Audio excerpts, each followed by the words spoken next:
So, Penis. last session you split between city and jungle at dawn beneath the Pictohosian canopy. Lisker and Thule pressed the dire bear's trail. Torn leaf berries, deep paw prints, and a pressed bed of loam revealed a hard truth. The mother had recently birthed and was running. Then came the hunter's sight. 1 tyrant lizard's stride and 6 raptor talon sets. An escort to an ambush ridge. Night fell upon the monsoon hush by twin moons. The mother and matron, you spoke softly about duty, temptation, how legion vows and wild virtues might coexist. Come the morning, you found the hollow. The dire bear mother slumped and cold. Lisker laid a hand, vowed a vigil, and followed the small sort of blood-smeared tracks and the drag of a cage. The trail led to a reaver camp. T-Rex under bone and iron tack. Raptors bearing a red banner flashed with 3 black claws, and an iron cage no taller than a barrel, with a white-furred cub inside. Lisker struck first, skirting a log trap and exploding from the brush as Thule melted into the green. The Reavers, an armoured hobgoblin warboss, a feline-eyed archer, and a sort of barbarian figure, an orange-scaled naga, and goblin raiders, scrambled. Glue bombs slapped the ground. A raptor's powder kegs blew the grove apart, and a T-Rex tried to wrench the cage away. Lisker wrestled it back with sheer fury, lightning blazing from her mouth and spectral bear's roar shivering the leaves. Back in Tectahos, Angus, Vellum and Dajar planned. Dajar brought the corrupted Shadowblade, an inverted echo of Vellum's Sunblade, flicking away to cleanse a desecrated relic. Angus pledged help. Vellum toured a vine-choked longhouse with Resh to found a discreet workshop after the Ring of Claws, while Angus confided a fear. The Silver Kingdom's High King may be seized by something dire, and after the tournament he means to help reclaim the throne. In the jungle's climax, Thule split a living portal in an ancient tree. Lisker hoisted Thule and shoved the cub through, disappearing into the Serpent's Bazaar Green after you promised to come back after them if you found them again. Behind you, the Reavers howled vows, and the undergrowth caught fire. But your vow burned hotter, and the cub lived. So, let's bring us back, shall we? Tenzia, Tectahos.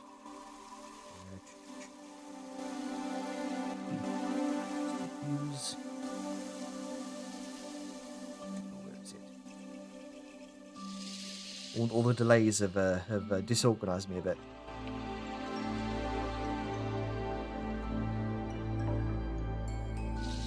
Here we go. So opening with Etheria and your boy. If you would like to.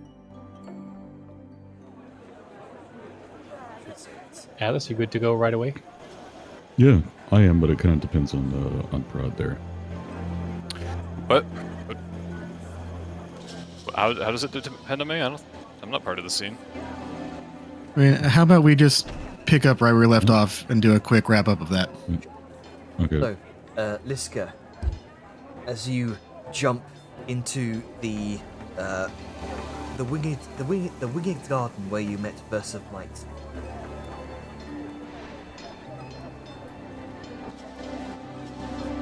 As you into sort of tumble over yourselves as you sprint through, the cage kind of rolling to a stop for a moment.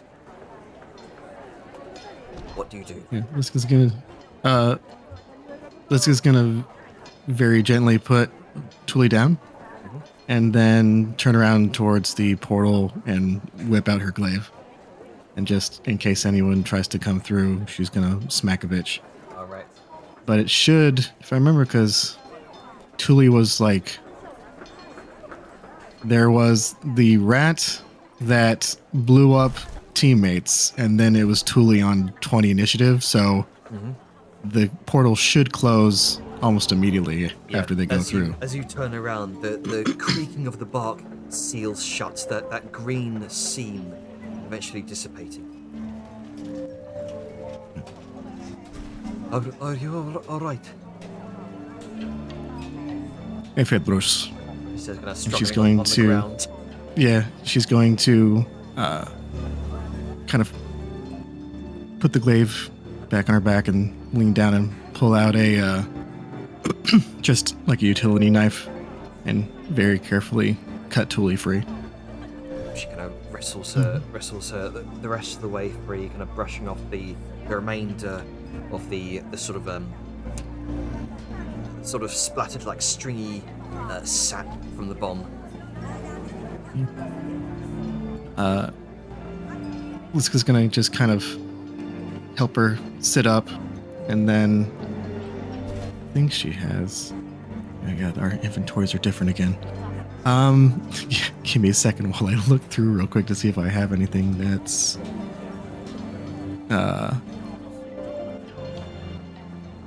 she should. Oh, I thought I had there it is. Okay. Yeah, Liska's going to pull out some restorative ointment and be like, "Are you hurt? Is any part of you injured?" I will be fine. I am more concerned about you. Come here. And with that, she kind of she looks around, takes a large leaf, and takes out a small bit of salve from her robes, and she's going to, let's see here, layer over a bit of you've seen it before, a restorative ointment over the leaf, and kind of sort of brushes a bit of blood from your face. She's going to give you a bit of that restorative ointment. Alright. Liska will very patiently, like, sit there and be mother hen. Yep. So you regain. There you go. You regain 8 hit points.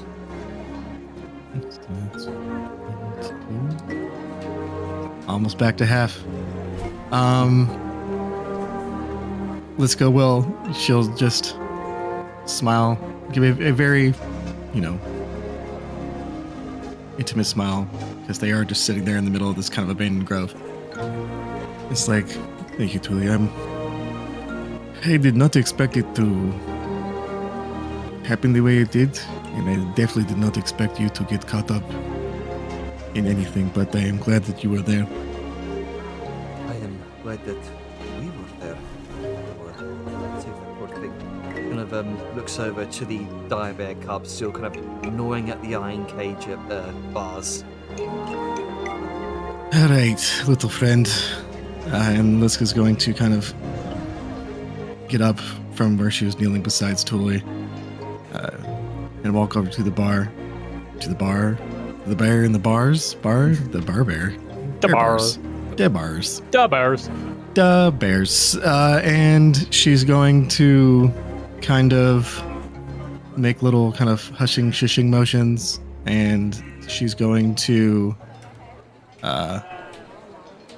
pull out a bit of jerky and like in one hand, and she's going to pull out the little totem, the little dire bear totem that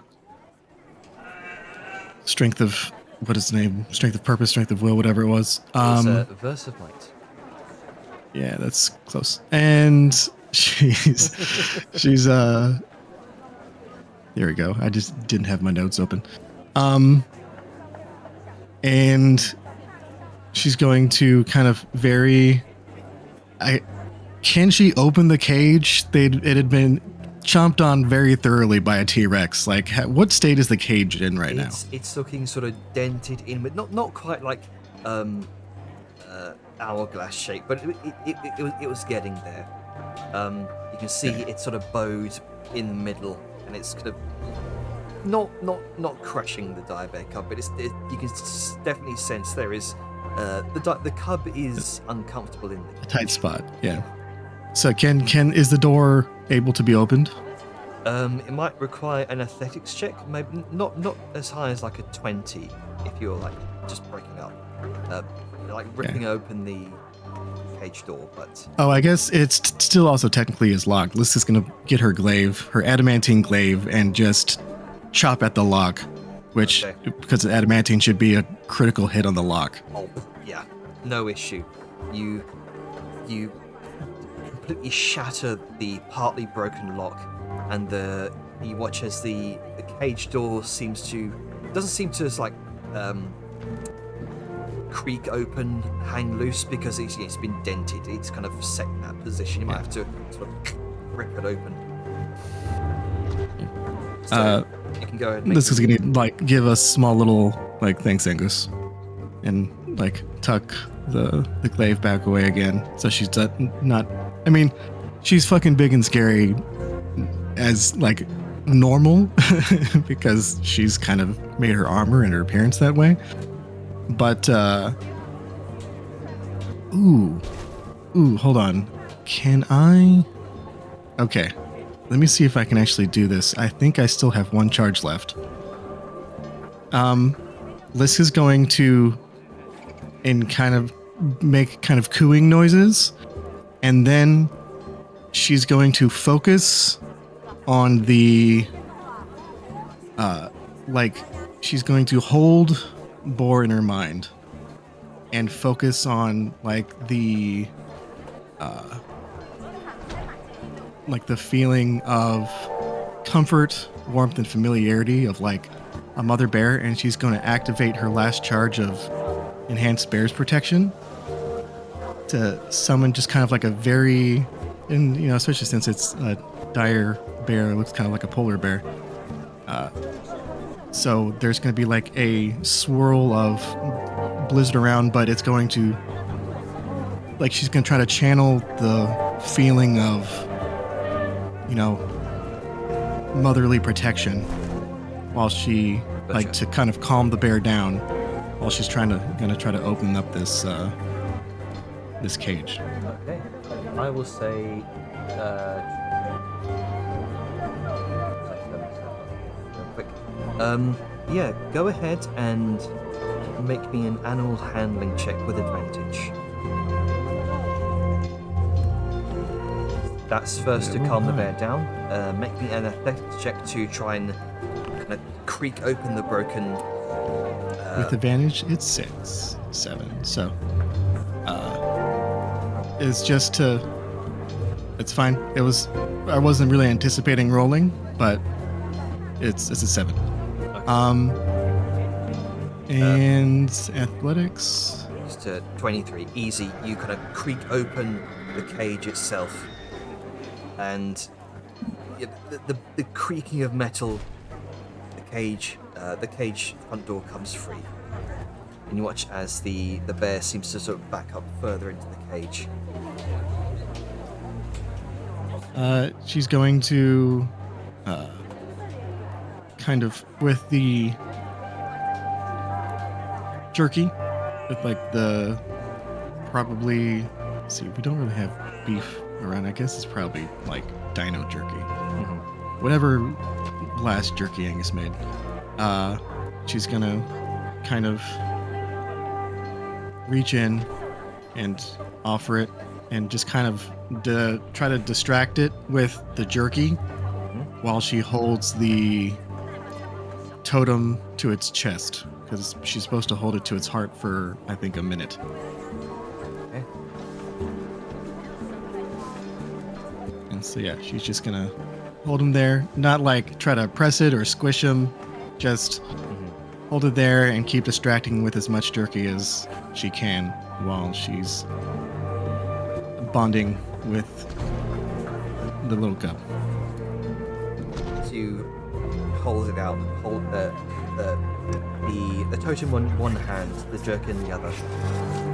It seems to stop struggling for a moment, but much like how a cat sort of hides in the back of its carrier when it knows it's going to the vet. You know, when a vet's trying to get into the carrier to bring the cat out, it just sort of holds itself there for a moment. At that point, that Tuli kind of gingerly approaches. I might be able to help.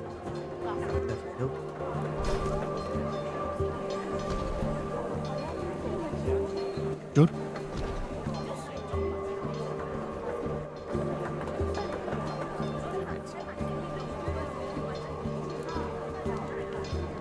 Tuli gets down on her knees for a moment, lowers her head.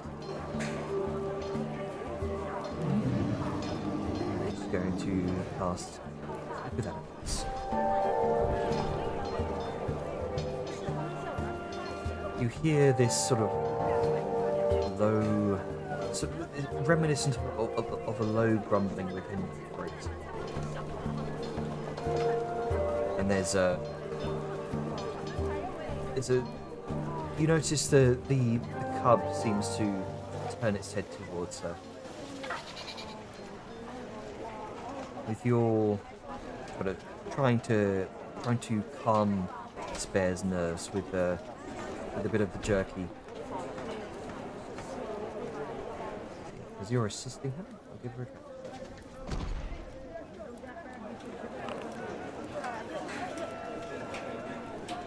Gradually, moment by moment, the bear seems to calm down.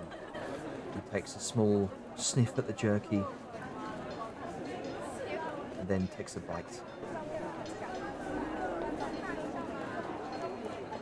And as you hold that totem close, there's a.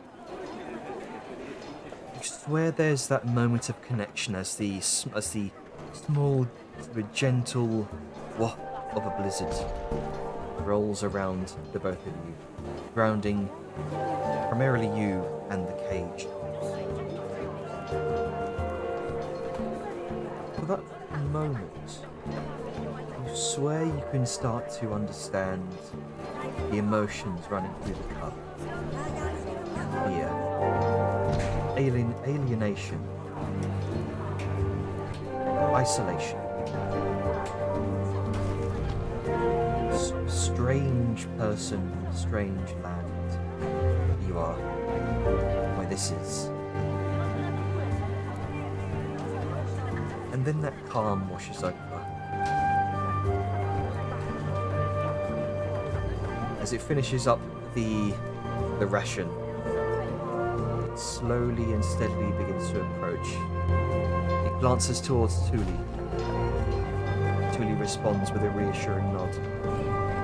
Looks to you, Liska, and sort of gestures between you, gestures from the cub to you, Liska, as if presenting you to this small creature. Slowly she kind of backs away, and for a moment she gives you like the thumbs up. You got this, Liska. Like, what is it? How to Train Your Dragon? You got this. Don't fuck this up. I mean, I'm gonna try not to. But yeah, so Liska's going to kind of step. She's obviously the cage is on the ground, and she's going to kind of step back a bit to give it room to come out of the cage. She's going to she's going to hold out in her hand some more jerky, and then just kind of make beckoning motions like, "Come on, little one."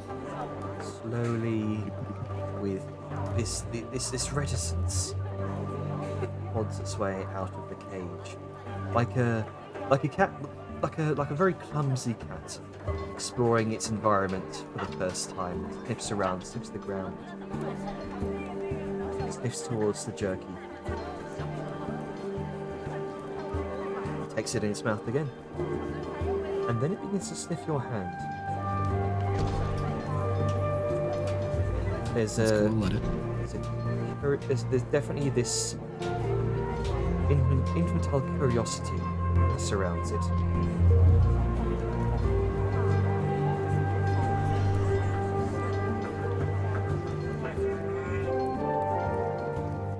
Yeah, Liska will, once it sniffs her hand and seems to kind of get that scent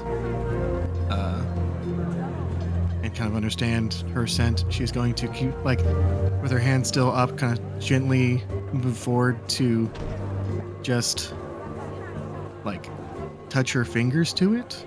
Not to try to, like, stroke or, you know, suddenly be overbearing with contact, but just to like have be like, hey, like, this is new, I understand, but contact with me will not hurt. And she's going to just see, like, kind of grow the bond from, like, okay, I give food, I give contact, like, this is my scent, and just very slowly, you know, try to acclimate it to her. Gotcha. So, you reinforce that, attempting to reinforce that bond. Contact is food. Contact is safe. This is safe. This person is safe. Bit by bit, over the next 10 or so minutes, you get to that point where you're able to touch Hub's nose. It's a wet, rough texture. Feel as it sort of pops against your fingers, attempting to find that scent of food, gradually associating food with your scent. Liska's alright with that. It's a growing cub. It's gonna eat a lot. Right. So she will empty her reserves of jerky. Okay. Like, she's going to, like, and as you know, this is gonna take time, obviously. Yeah. This is gonna take a long time. But food, contact, start slowly kind of getting into, like, okay, touch his nose, like, touch his head, touch his body, you know, kind of pet and associate more and more, just, you know, positive reinforcement. Yeah. And possibly kind of having Thule be like, yeah, she's very nice. She's like, oh, the better food tastes good, and, you know, stuff like that, and speak with animal speak. Just have Thule there to help it, even if it is kind of a infantile intelligence, you know, tone of voice and whatnot matter a lot. Yeah, Alright. I think Spending- Liska's probably going to do that for a good long while. So, what are your plans to transport this small cub? She's gonna pick it up. Okay. She's, I mean, if she can, like, if she feels that she's got to the point where, like, again, not going to be a sudden thing, she's going to see if she can lift it up, like, onto its back feet with her hands under its forelegs, like, you know, if it feels like, if it tries to squirm or makes a I don't like that kind of sound, then she's gonna be like, okay, cool, well, we'll just chill here for a little bit longer. And if it ever does get to if they never do get to that point of comfortable being lifted, then this is just be like, okay, Thule, you need to tell it to come with us. And then Liska will be in full anger and, like, threatening regalia as they go to probably Ida and Thule's place, whichever's closer. But also, just like, Liska thinks that having Thule nearby will very much help this initial phase, because she knows magically the beast is quote-unquote bonded, that they have a sense of connection, but she can't literally speak to the creature to convey, you know, thoughts, words, feelings. Yeah. So she's, I think having Thule around for the next, few days will help cement that bond. It's strange, like the moment you go to kind of pick it up, as after it's done feeding upon your mound of rations, you do get the sense that you have a closer connection with this creature after you kind of take away that totem. You feel that faint spectral glow that the totem had as you sort of pressed it towards the heart of this creature seems to have faded away. A sort of kind of crack down the centre has appeared, suspended, and you feel just that bit closer to this creature. And as you kind of pick it up, it almost seems to like just flop in your hands in a way, akin to this bit. Nice. As it kind of, as it just idly kind of suckles on its own paw for a moment. No, it is fucking adorable. And then It's, cradling small- this little bear cub. Yeah, it's Small black this beady tiny eyes. creature. Yeah, this tiny creature in her huge, like, very gently holding, like this huge bitch, holding this tiny little gentle furry creature. Yeah, she's Begins gonna. gnawing on parts of the plates of your armor, attempting to gnaw on the bits of the bits of your cloak that wrap around your shoulders beneath your pauldrons. It's testing, it's teething, it's exploring. That's why it's like, no, you will be biting through armor in no time. Do not worry. Yeah, and that's what she's gonna. Yeah, she's gonna take her new little bear cub and go do her thing. All right. So you make your way towards the veiled Ziggurat. Shall we move on to another scene? Who wants to go next? Who wants the spotlight?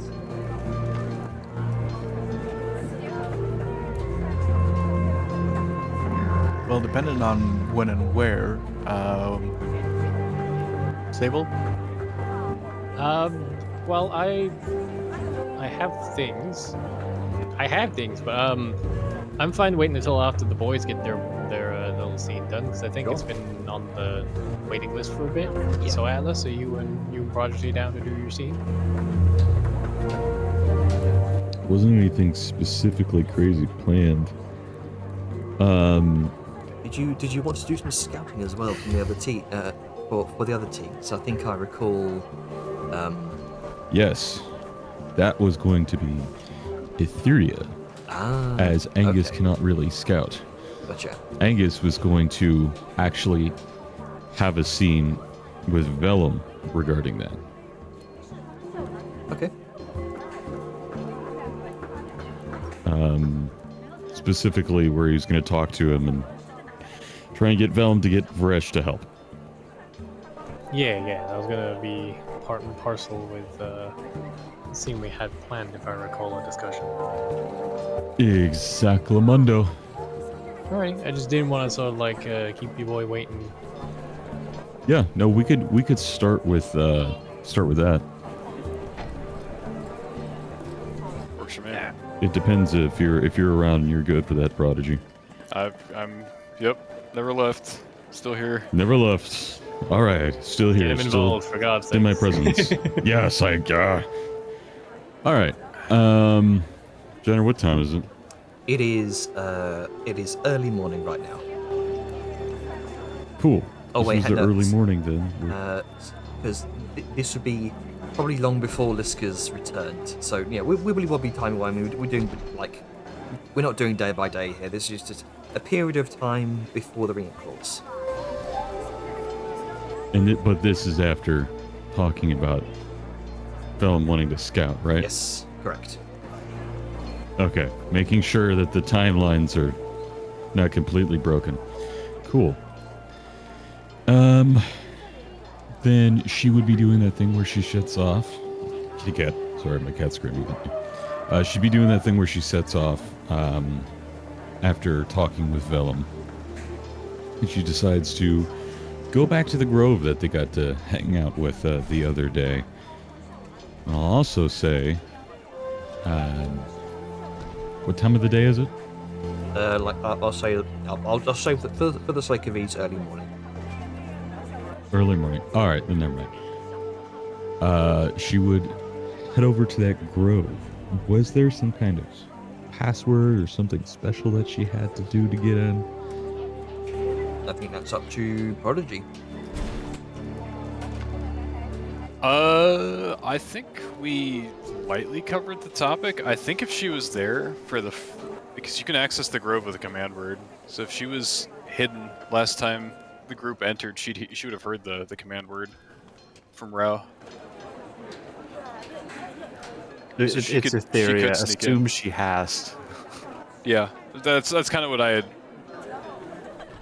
After long consideration of about 2.5 minutes, I realized, oh yeah, she snuck in the first time, she would have heard the command word for sure.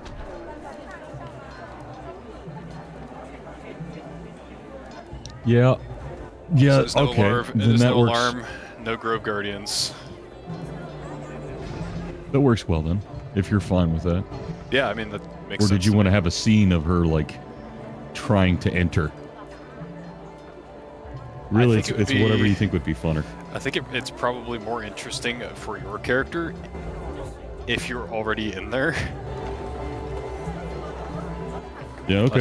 A stranger to Rao, I think, is a pretty interesting thing. In his grove, and the grove doesn't immediately destroy her on the spot. And he's never met Yeah, her that- before, so...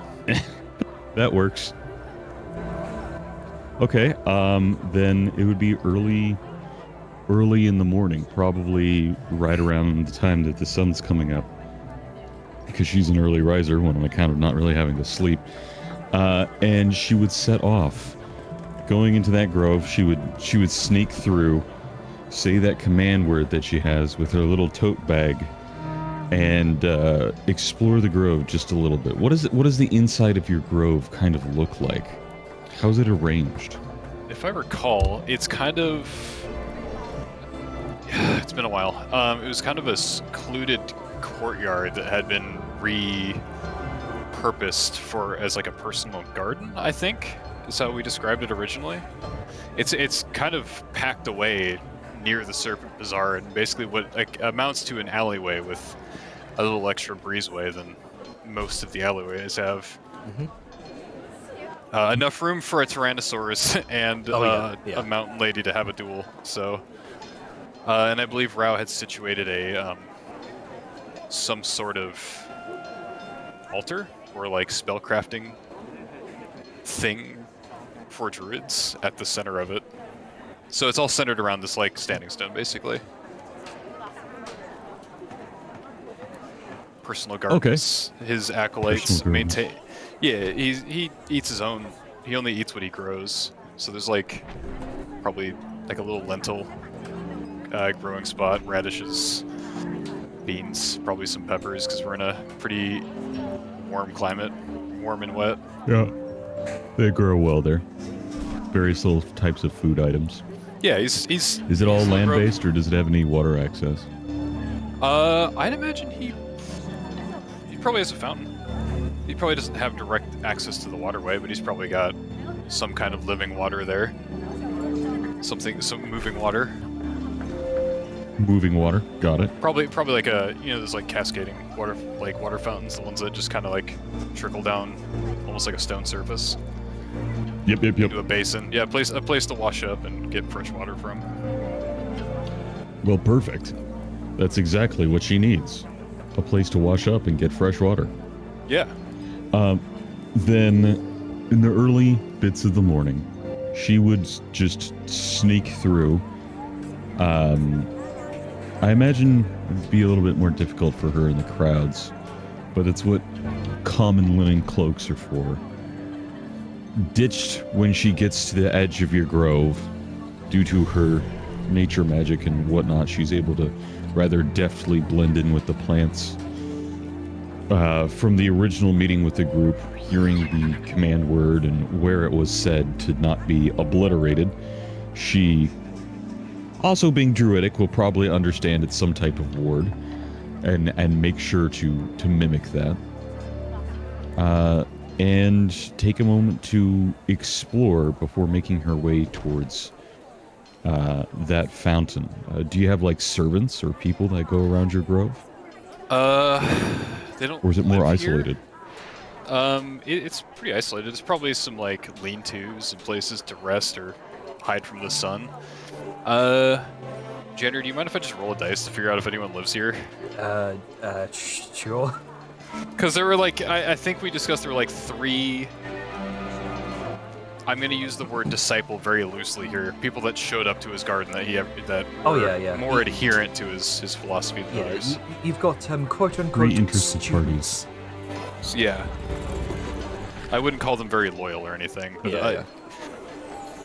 How loyal? Actually, use the DM. There were 3. Does even one of them like to sleep here?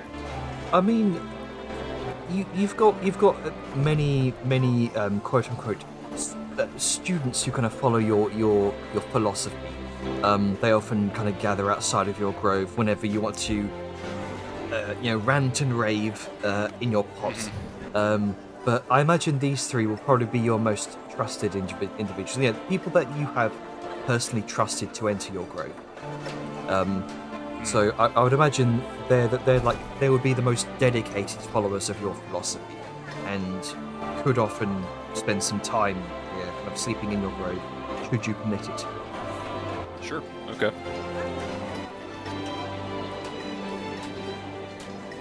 You know what? For the sake of this, early morning, I'm just gonna say that none of them are here right now.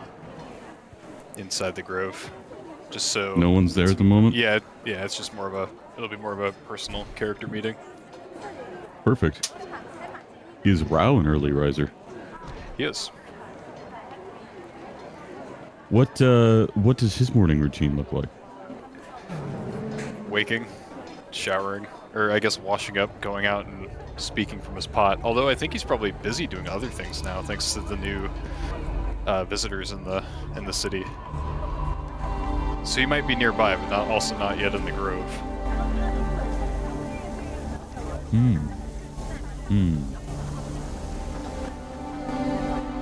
Then perhaps after some time, when do you think you would begin to return to your grove? I think he would probably be alerted to something entering the grove. That would make sense. And there is one specific thing that would for sure let him know that something weird is going on right now. I think probably when you enter, you'd notice probably like a hawk fly from a nearby tree and leave the grove just as you enter. Makes sense. If I'm going to be saying a password, I can't necessarily sneak all the way through. At some point, my presence has to be known. And it would happen to be one of the most perceptive creatures in the bestiary. One of the beasts few specifically. things that might be able to contest my passive stealth. Very good. Then, how long? Let's say you do get that warning of intruder. How long do you think it would take for you to actually reach the grove from the time that she has entered? I'm just gonna guesstimate. The city is pretty big, but a fly speed dash to get here would probably be a couple minutes.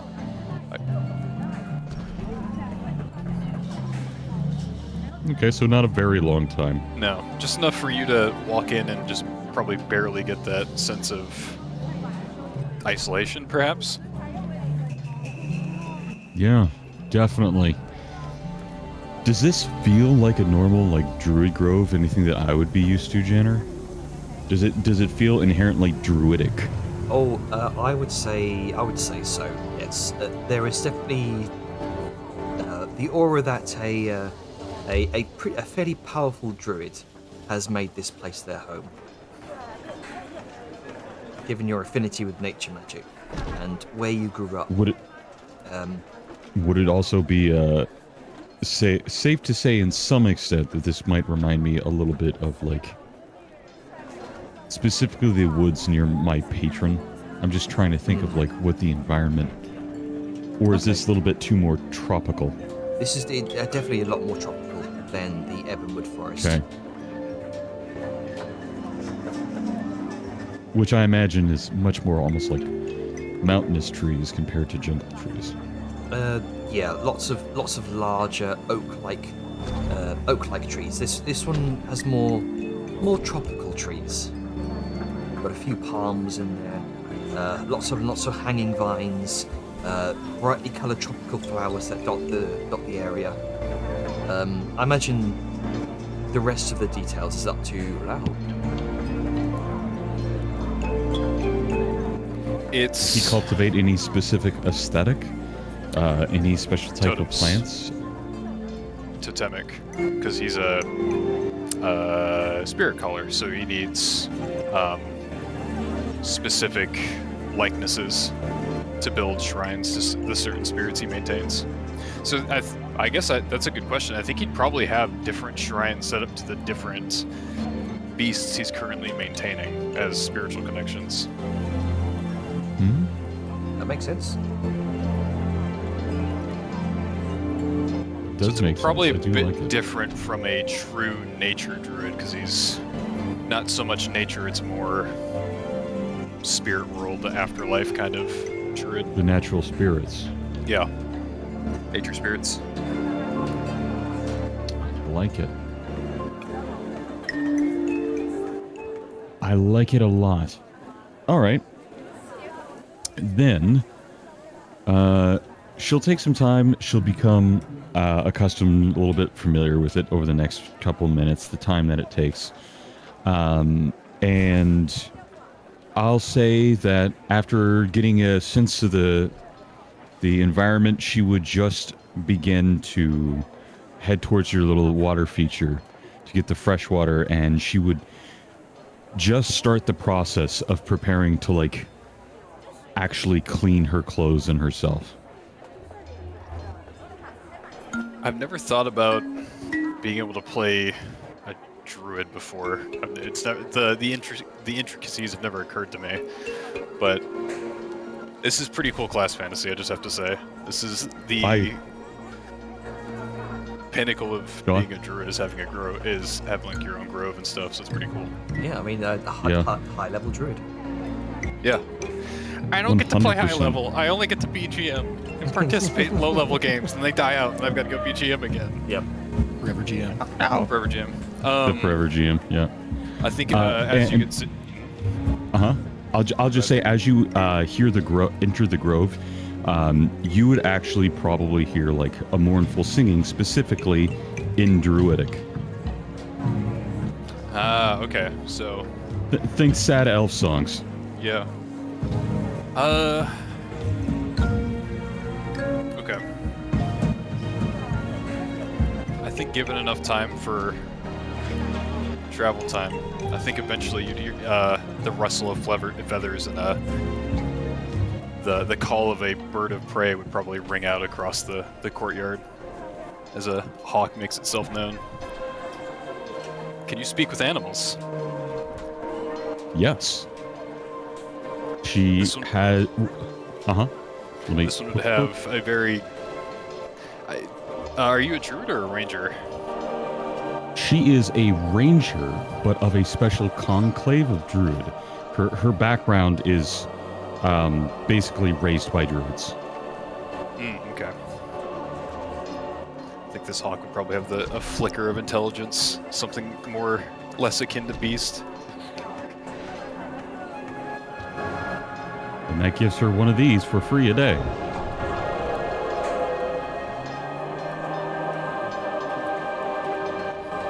Hell yeah.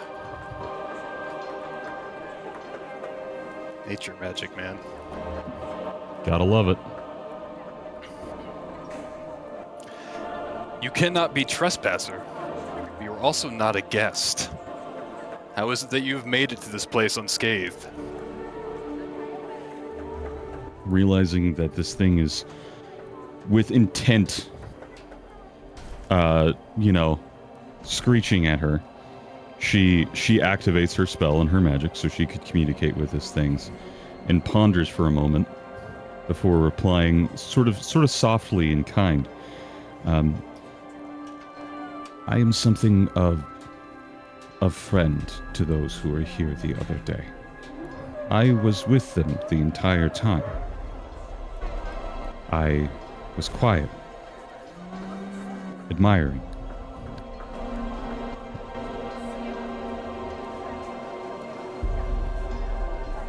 I think he'll take that at face value. I think that She's kinda actually tracks. not being deceptive in that. Yeah, that's what I'm saying. Like, there's probably no lie there. Yep. Speak with animals, entered the grove without contest. I think he has no choice but to buy it. I think the hawk will take flight down into the courtyard and immediately shift from hawk to jaguar. If you're a friend of this place, prove it. How is it that you made it through my magic undetected? You say you're with the others, but I did not see you, and none of the spirits here detected your presence. He's kind of mildly threatening, more inquisitive, maybe a little, mostly standoffish. If you say you're a friend of this place, then prove it. Yeah. Because he didn't see you yesterday. And he's skeptical that anything could have gotten him in without him permitting it.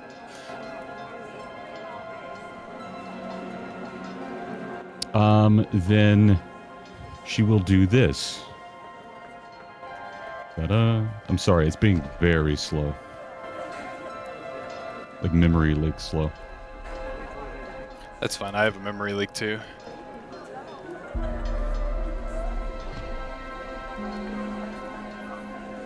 There we go. She'll do Druidcraft, and around one of the totems or something nearby, she'll cause a series of little non-native pink flowers to briefly bloom before they sort of wither away.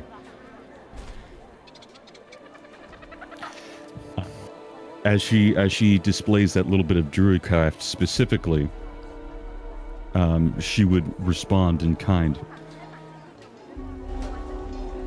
I did not be seen because I did not wish to be. She looks at this beast that just shape changed. Just as you don't wish to be seen until you know something is safe. You must be cautious when you're watching over others. Am I wrong?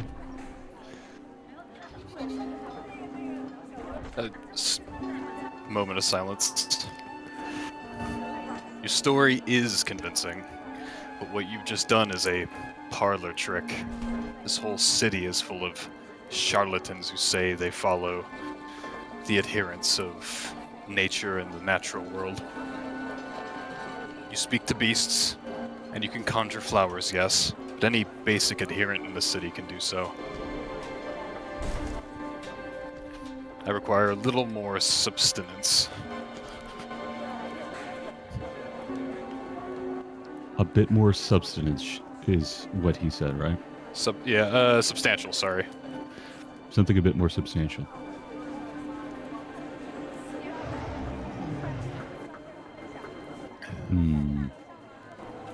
She sort of scratches her chin under her mask and thinks for a moment. I am not the most magically gifted. But, she thinks, What would be of substance to you? Well, you have the upper hand here in that you got to meet Rao before he met you. You know that when Rao was out in the street teaching, he wasn't doing any magic. It was all,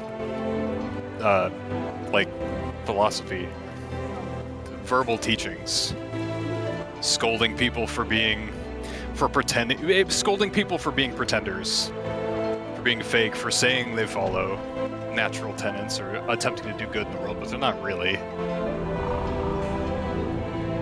They're doing it for gold or power or because they think they're supposed to do it, not because they're supposed to do it. He wasn't performing any wonders or miracles out in the street. This is true. So that's what you know about him. So that might help you.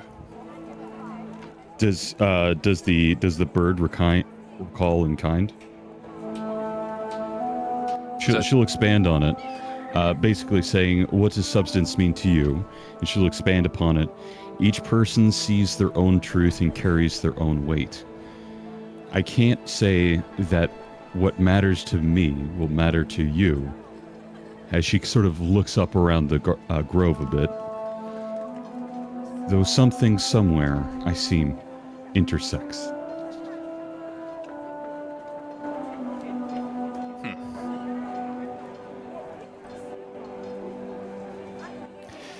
So you see threads of fates, paths, destinies. Is this what you were referring to? Every soul has its own thread and its own resonance when that thread's plucked. They can share the same vibration, like a bird that mimics the same song back. But some birds like different songs. I can't say what matters to me would matter to you, but what I can say would be this. My job is I guide people through difficult times and situations. I help them see a light and a truth in a more natural place, and something that takes them away from a little spot of dark and thorns. So, And- claim to be it. Go ahead. No, that was gonna... she would probably just... to the little spirit thing in front, she'd probably lift her mask just a bit and reveal, like, the bottom part of her lip, and there's, like, this very sort of purpley blackish looking, like, almost root-like scar that goes across, similar to like a burn. It is something I've done before and paid a price and would do it again. My words have a history. So you believe you're something of a spiritual guide, then? A torch to guide others to a destined fate. I don't know if I believe that, but it's what I try to be. The Jaguar will become a man, because it's the only way Rao can actually really laugh. Then welcome to my grove. The least certain place in this city. I've long attempted to divine fates and guide others where they need to be. But the impossible thing is knowing whether or not I've guided them to the right place. And what brings you to this humble grove? There are much more immaculate places to visit, much more public, much less dangerous to infiltrate. Oh, but that's part of the fun of it. And she kind of looks and has the realization that she's not speaking entirely to a spirit or even an animal, but to you. I can't necessarily say that public and safe is the most engaging. I prefer something a bit more secluded. Well, this place is certainly secluded. Not even my acolytes have returned yet. So, Does seem to be missing those that were here the other day. very few come to visit this place. It is rare that anyone enters here without my knowing. How did you pass through undetected? She will. She will take off her topmost layer of the sort of leaf and cloak and hold it against the grass. And as it does, it shifts and mimics it. If you're at all familiar with magic, you probably know it's a nature's mantle that allows her to more easily blend in with different environments. As a satyr of my kind, we also have the ability to do it innately ourselves. This just assists. What tier of magic item is that? Is it a Let's common, see. rare, uncommon? Is Can't be common. an uncommon item. To think such a toy could bypass the wards of this place, which I've spent years cultivating. Oh no. It didn't bypass it. It just made things slightly easier for me. I have spent the better part of a century practicing to do what I did. And I needed that just to be able to hear your little word.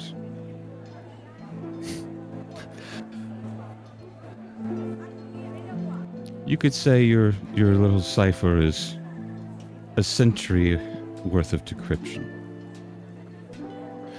I wouldn't say that. It's something I learned from another druid once. I don't even know what the meaning is. I just know it works. But She kind of Speak of- thinks for a moment. Mhm. you speak of destiny. Perhaps this moment is fortuitous. You seem to be able to go where you please, completely undetected, even in places that are what were previously well protected. And perhaps it's exactly what we need right now, or more specifically, what I need right now. Did the small one go to you as well? Oh, it was a mutual conversation. See, I think. I don't remember. Did I go to him or did he go to me about it? you came to him and said it would be smart to get information. Okay. Actually, I think it was. I'll revise what I said. I believe it's something that I mentioned to him. Had I only known there was someone in his party so adept at staying silent, I had known of their existence for the week, 3 days, 4 days. How long have you guys been here? I've lost track of time. A few days. I'd say a few days. To think you've remained completely undetected for 3 days. She kind of shrugs at that. Her body posture slightly different from the time since you've switched to be a person. You know, I have a bit of practice doing the things I have to do. It's useful not being detected.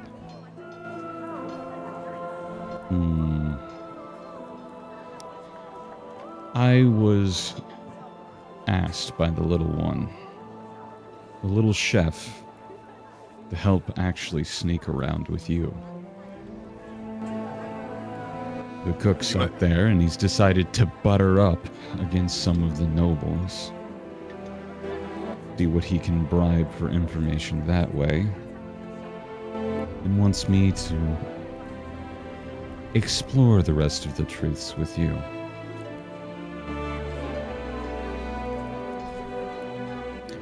afraid you couldn't have a worse partner in that endeavor. I'm not exactly subtle, as it turns out. And the political machine of this city, believe it or not, escapes me. I have no network, no one to acquire information for me. And I don't exactly have that untraceable presence that you have.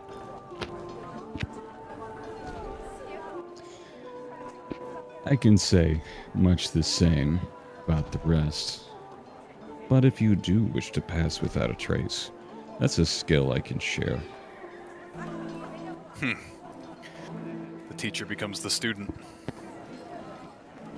It would be unwise of me to reject such a gesture. As the saying goes, the true master is a student for their life. There's always something more to learn, right? He'll laugh at that. He finds that amusing. Very well. I believe oh shit, wait, is it time for a training montage? Training montage. Fuck yeah, why not? Well, she has magical spells to make things temporarily easier. She could train him a bit on how to sneak a little bit better. What to do and like how to sort of shift your weight in different ways. A crash course of a century's worth of practice. Okay. Very good. The magic will be easy for him to interface with. If you teach him a couple. I know druids have all their known spells, but it's not like he's ever used any of them hardly. Mm-hmm. So he'll be much more receptive to probably spellcraft, because his dex isn't great, That's okay. and he's not trained. So, but if you teach him a couple magical things, and maybe he can adapt, and then they can get to work spying on people. If only they knew who to spy on, I suppose. I guess that's the first step is figuring out who we're supposed to be spying on. Yeah. So for clarity, Yeah. trying to scout out who it is you're trying to spy on, that would require an investigation check. Followed by Let's go find. Go ahead. Followed by stealth checks just to remain unseen. Yeah, maybe we should go find a knowledge broker or an information broker or something to do that part. Yeah, for us. I'm not going to do an investigation. I'm not either. I had the idea of we leave it to Varesh and Vellum and the more charismatic people Okay. to get the names and some of the information on that, and we can then actually sneak in and infiltrate. Okay. This is like the makings of a heist mission, though. I do have to say. Yeah, it kind of is. Just to scout out your competition. You son of a bitch! I'm in. Yeah, I'm in. Okay, so are you going to look for maybe someone who's good within investigation? For members of your party or allies? Yep. I think that's something that would be a lovely little thing where Angus would actually be trying to convince Vellum. Okay. Shall we shift over to that scene? Because I believe Vellum would be good. Mm-hmm. If you're good to briefly shift. Yep. I'd imagine you've kind of Etheria might approach Angus about this back at the estate, and maybe Vellum sort of gone to Angus about. Maybe Angus has then gone to Vellum about this. We can bring in some. Yes, that's exactly what's happening. There we go. Angus, For the sake of having ease. been approached by Rao to do some espionage, says, yeah, let's do it. Realizes, oh, wait, I have the tremors. I can't really sneak around. And I kind of stick out after what happened. Everyone wants a piece of my Willy Wonka chocolate factory golden ticket now. Let me get somebody sneaky.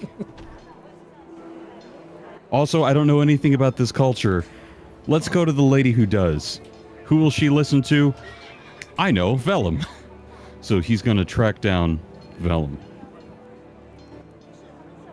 All right. Quite the multi-tiered structure we have going on here. Yes, indeed. A friend of a friend of a friend. I feel like you guys are vastly overcomplicating this, but that's fine. This is your plan. As long as we get to the end, that's all that matters. I'm all about it. Angus setting up a deliberately, overtly complex heist type situation just for funsies. All right. So where son does of a Go bitch, I'm in. where does Angus Go to find Vellum. Alrighty. Where does Angus find Vellum? Well, likely working. He'll be at a little work table in the main area, putzing away on some jewel craft, most likely on any given day leading up to it. So Alright. good to approach him whenever. He will go up you in a specific room. You just in the common like the area. common area, I think. I'll just knock knock as he enters. Oh, hey Angus. Hello, lad. I was wondering if you have not but a moment. Yeah, I can talk and work. What's up? Maybe set the tools down for a minute. Or is this going to be another sacrilege weapon situation? So tentatively turns in his seat. Something a little more important than that. All right, what's on your mind? How do I say this?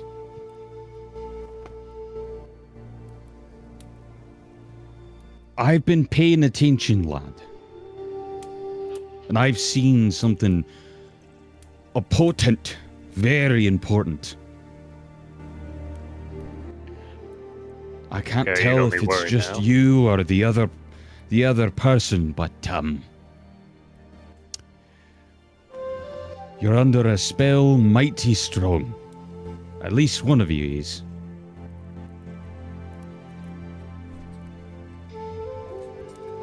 He's gonna lean in close. He's gonna kind of like cup his mouth with his hand and whispers towards you. I think Varesh has googly eyes for you. You see Vellum's like demeanor, like as you were talking about spells, like, oh man, there's a spell on you. Like he gets more and more tense, starts looking over at the potential entrances and exits of the room for possible threats all of a sudden. And then that little whisper comes through and just all of that fucking vanishes. And it's like, ugh, give me a fucking heart attack, Angus. Yes, There's I know. no spell more powerful than the magical love, lad. I know that she has taken an interest. I'm not blind to the chemistry, Angus. Well, sometimes you can be a bit, what's a delicate way of saying you don't notice certain things? Well, Specific cues may be lost on you, and the passion of working in the moment. Well, there's one thing I do know, Angus, besides metalwork, and it's people. I may miss things in the field, but not when it comes to tells, especially when it comes to business. Aye, but speaking of tells, you've told some pretty interesting words that have been misinterpreted. So I just wanted to, make sure you knew. Well, I appreciate you keeping an eye out, but I'm very well aware of the tension in between the two of Good. us. Good, very good. Making sure you know. That's why he has then reached into his bag of holding and he pulls out a basket. The most obvious thing is there's a series of like flower bouquets and things like that out of one end, and out of the other there's a little looks like a picnic cloth sticking out. I've prepared this for you. Okay, he'll sort of take it and lift the picnic cloth to take a peek. And inside, there's a series of delicate sweet treats and baked goods. It's like a little gourmet mix of every little sugary and sweet temptation that you would bring along on a picnic that you probably shouldn't eat, but oh my god, it's so good, it's worth it. That's 90% to 99% of Angus's food. It's Yes. not good for you, but damn, you want to eat it. And they're also sticking with it. There's like a bottle of like honey mead wine. Ooh. Man, I want mead. I'm tempted to go get my mead now. Fuck you. But I Valum took just quite a bit of time preparing this. he's already reaching in for a cookie. Oh, I guess I haven't eaten lunch yet, so thanks, Angus. Oblivious. And he slaps the back of your hand. Those are from her. Then why are Do you you have giving them to any me? then? idea for you to give them to her as a gift? If you're gonna have one, share it with her. Listen, lad. Oh, He firmly grasps your shoulder. I have an important mission for you. If we're gonna prepare for what lies ahead, this great ring, we need two things. The first, information. The second, peace of mind to act. I need your help. I'm embarrassed to ask it, but I'm not good with talking too fresh. I talked with Rao, the big guy. I talked with him, and he has the idea that we really ought to scout out the competition. This is different. This is a lot different than the Trial of Steel and the little tournament we got into by the resort. This is dire. We could die. And get if we that, fail, but, we're not fighting them this time, are we? I thought it was different. I heard it was a Fiddle of Six again. But yeah, but if we're not fighting them, why do we need to get information on them? Well, we might be. We might be fighting against someone else. And if nothing else, being prepared of what's ahead for the actual beasts and obstacles we have to face. Listen, I have to prepare in order to be ready to respond with magic. Especially that's triply so for the jar. If we don't know what we're going into, I could prepare a whole bunch of magic to stop against poison. And then they go off and they set the ring on fire. And then I'm fucked. And there's nothing Dajar can do. And we lose. Varesh loses. She's cast out and ostracized. Maybe her estate seized. Because what's her name? Zanzel might even be that petty. Right? This Well, is a very important thing. We need all the cards in our favor. Which is why I'm humbly asking you to ask her to help get some information. Delm's gonna very carefully put the basket down on the workbench. I get where you're coming from, Angus, and I agree with you. But I feel like you may have overcomplicated this. You don't need all of this. I mean, it's in Varesh's best interest that we be as ready as we can be, so I don't see why she wouldn't agree to a little bit of scout. But I'll talk. Oh, the with her basket's if, not related. Then why'd she give it to me? Well, that's the second part, lad. Rest and relaxation so you can act. You got too much going on in here, as he taps you on the forehead a couple of times. That you're ignoring what's in here, as he, puts a finger to your chest. You're too I'm gonna roll- stressed. I'm gonna roll You an got insight. too much trauma. All you're thinking about is bad experiences and worrying about your daughter when everything's fine. You only got so many more moons left before you're grey and turn into a prune. Live your years, lad. And he slaps you on the shoulder. I'm gonna do a self-imposed insight check here. Okay, he understands what the fuck is going on now. Is Angus He's trying just to gonna play sort of- matchmaker here? He is, and Velum is just like, he's missing every point until he finally clicks. So, right, okay. Angus, have a seat. Sit down. He kind of looks around and scoots a chair over. Okay, I get how it goes. No, no, no. I know no, it is with the Angus, other. Angus. You calm see, down. when a lad and a lass. Angus, Oh, calm down. As I said, might have jumped a cart ahead of the horse here. So let me just lay out the things so you know what's going on. Varesh and I, there has been strong chemistry for a while. And I'm not oblivious. I know when I'm being ogled. God knows she's been doing it a lot lately. Can't imagine why. But the situation is not good for it. She is our employer.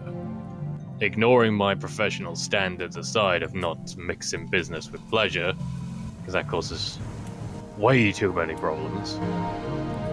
How do you think it would look if news came out that she was having relations with one of her fighters? That scuppers her reputation right out the gate.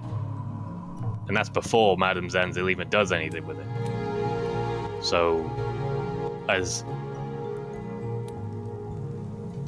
stressful as it is to ignore this, it is the best option. At least for the time being. there's a couple of things about that don't quite sit right with me. Things that make this a little harder. First being, who gives a damn about what others are? Lad, you're not just one of the fighters or one of the workers. You're a hero of a nation. You're blessed by a divine being. You're one of the most talented swordsmen on the continent. And I hate to say it, as he kind of rubs his own chin, you're not half bad looking for a lad. You might not have these rosy cheeks, as he gestures to himself, but still, you're pretty darn good. Any lass would be lucky to have you. It's I not get that. she's having a relation with you. You're having a relation with her, lad. You're the catch. And that brings up another part of it. If it's seen from that perspective, I'm taking advantage of an employer to further my own ends, and that looks bad for my reputation. And you say, who gives a toss? But a lot of people do. And a lot of times, especially in them rich noble circles that Varesh tends to live in, they look for the worst, or they look for whatever benefits them. If they see an opportunity to take Varesh down a few notches in terms of social hierarchy so they can get a leg up, they will jump for it. Believe me, I've dealt with the dubious sort before, and it never ends well. Aye. As a So, paid for member now, of the Confederation of Clancraft, I can understand that. But lad, when you die and you're on your bed, you're not going to look back and think, wow, I'm glad I was in good graces with those random nobles I never met. You'd say, wow, I wish I had just done this or that. now don't get me wrong, Angus. I'm not saying forever. I'm just saying for now. And I will admit, Until you first decide to quit and opportunity- leave the group? Well, I mean, we don't. This may Because be we the didn't last- sign anything saying that it's only going to be for a year or a month or this one fight. If the problem is that you're the employee and she's your employer, until you're willing to change that and no longer be part of the Hammer Strike and part of us, there is no solution to your problem. Calm Until down, you get Angus, over calm- the fact you Angus, gotta. calm No, down. lad. Calm down. I have thought about this a lot. After this next Ring of Claws thing, we're basically as a group going off the map.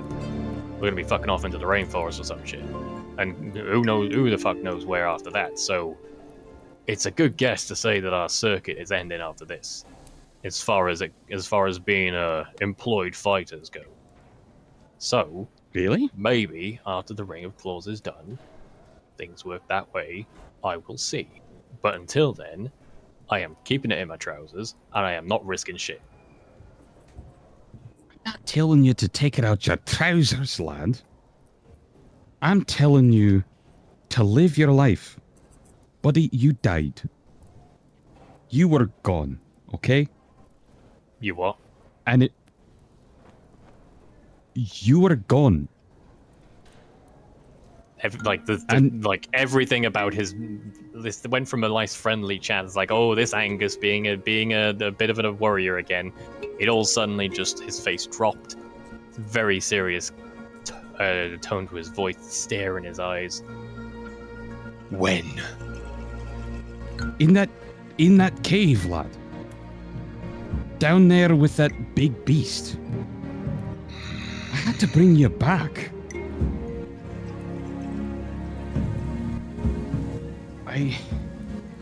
I don't want to see you go again without living your life for you. You've got too much left to live for.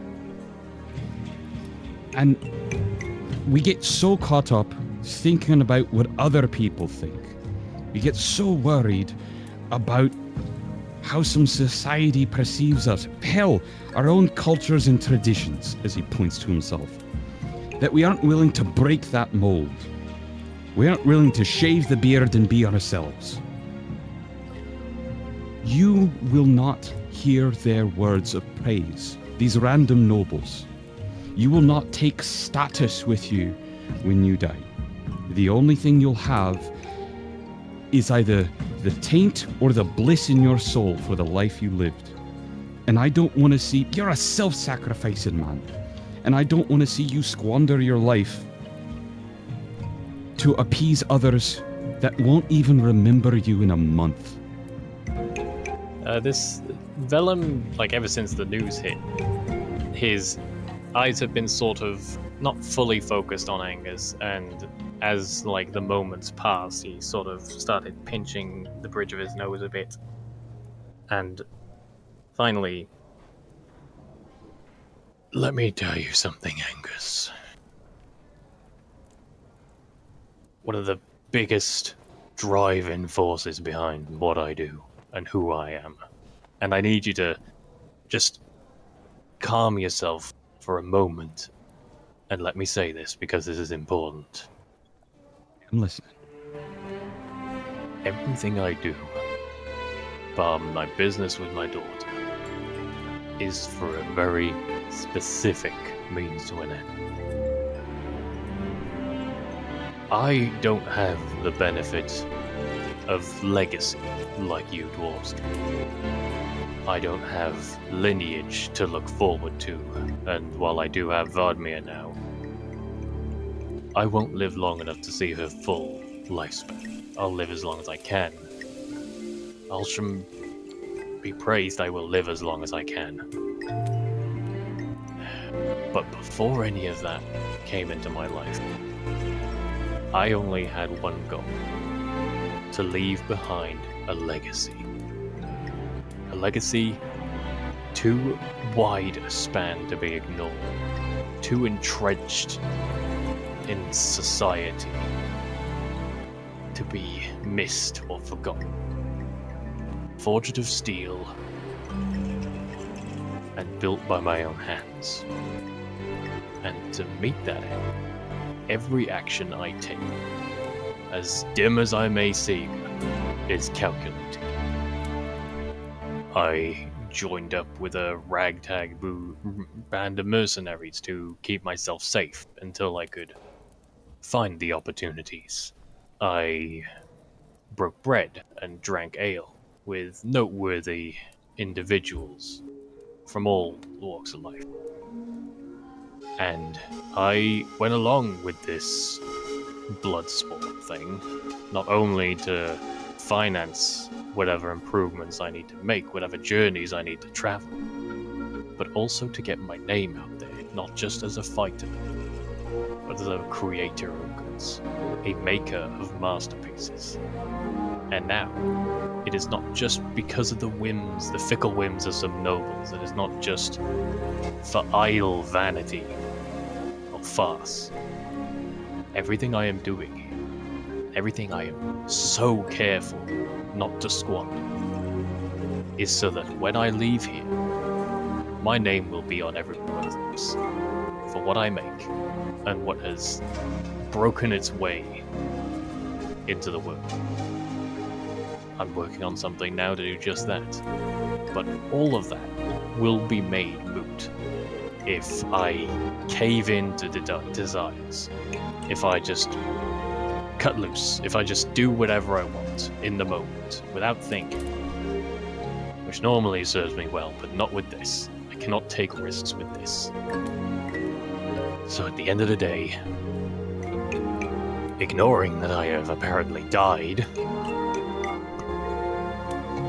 I am not going to rush things. I'm going to take my time and make sure what I do isn't sullied by hearsay or the whim of the masses, the gossiping whores, the merchants and nobles with knives behind their backs and sugar on their lips. That is why I am being careful and why I'm not diving. Why I'm not diving at Varesh. And she understands that more than anyone, that this is not as simple as feelings. It is a dance that everyone is watching. Had to get that out, just so you understand where I'm coming from with this.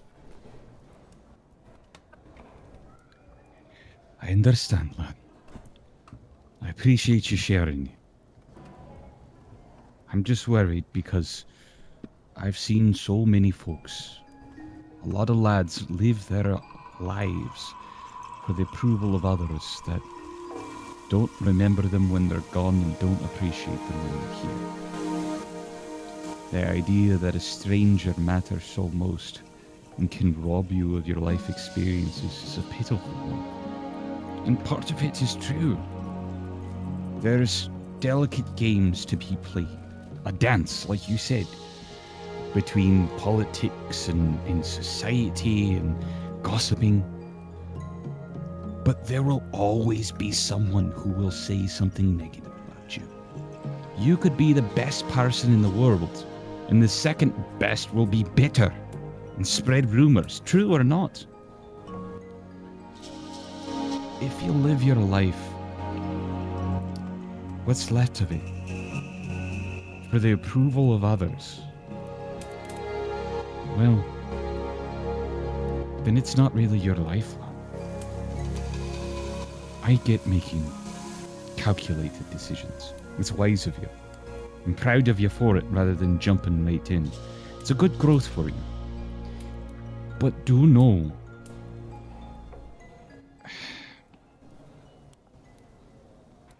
there are some people out there who just don't want you to be happy. And you can never make everyone like you. You will always leave a legacy. There will always be good, there will always be bad. Just make sure you live your life for you. Well, Everyone's watching your dance, but you're the one that gets to enjoy it. Well, that's the thing, Angus. I am living for myself. It may be all this work to leave a legacy behind and have everyone talk about me favorably, but I know not everyone's gonna agree.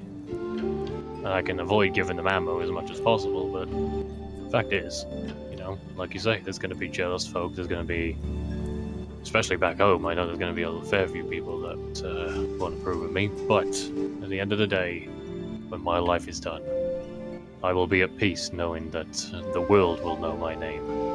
And there's not a fucking thing they can do about it.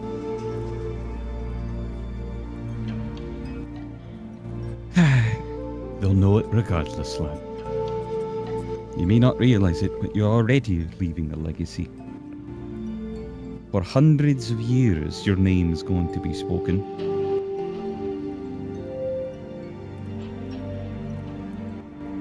I just don't want it to be with resentment or pity of a dad that didn't live his life fullest. It's your choices to make, lad. I just wanted to help you avoid pitfalls I've seen before.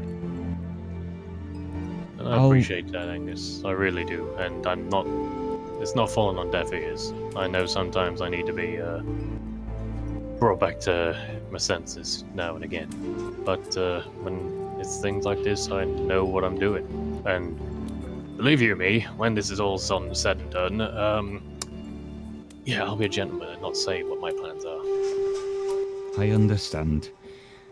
I I understand. Very well. I mean, have you fucking seen her? She definitely has. How shall I say this?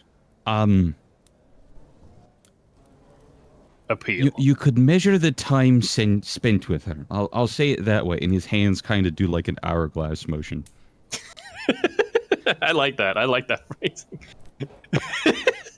Sorry, I've genuinely not heard that before, and I love it.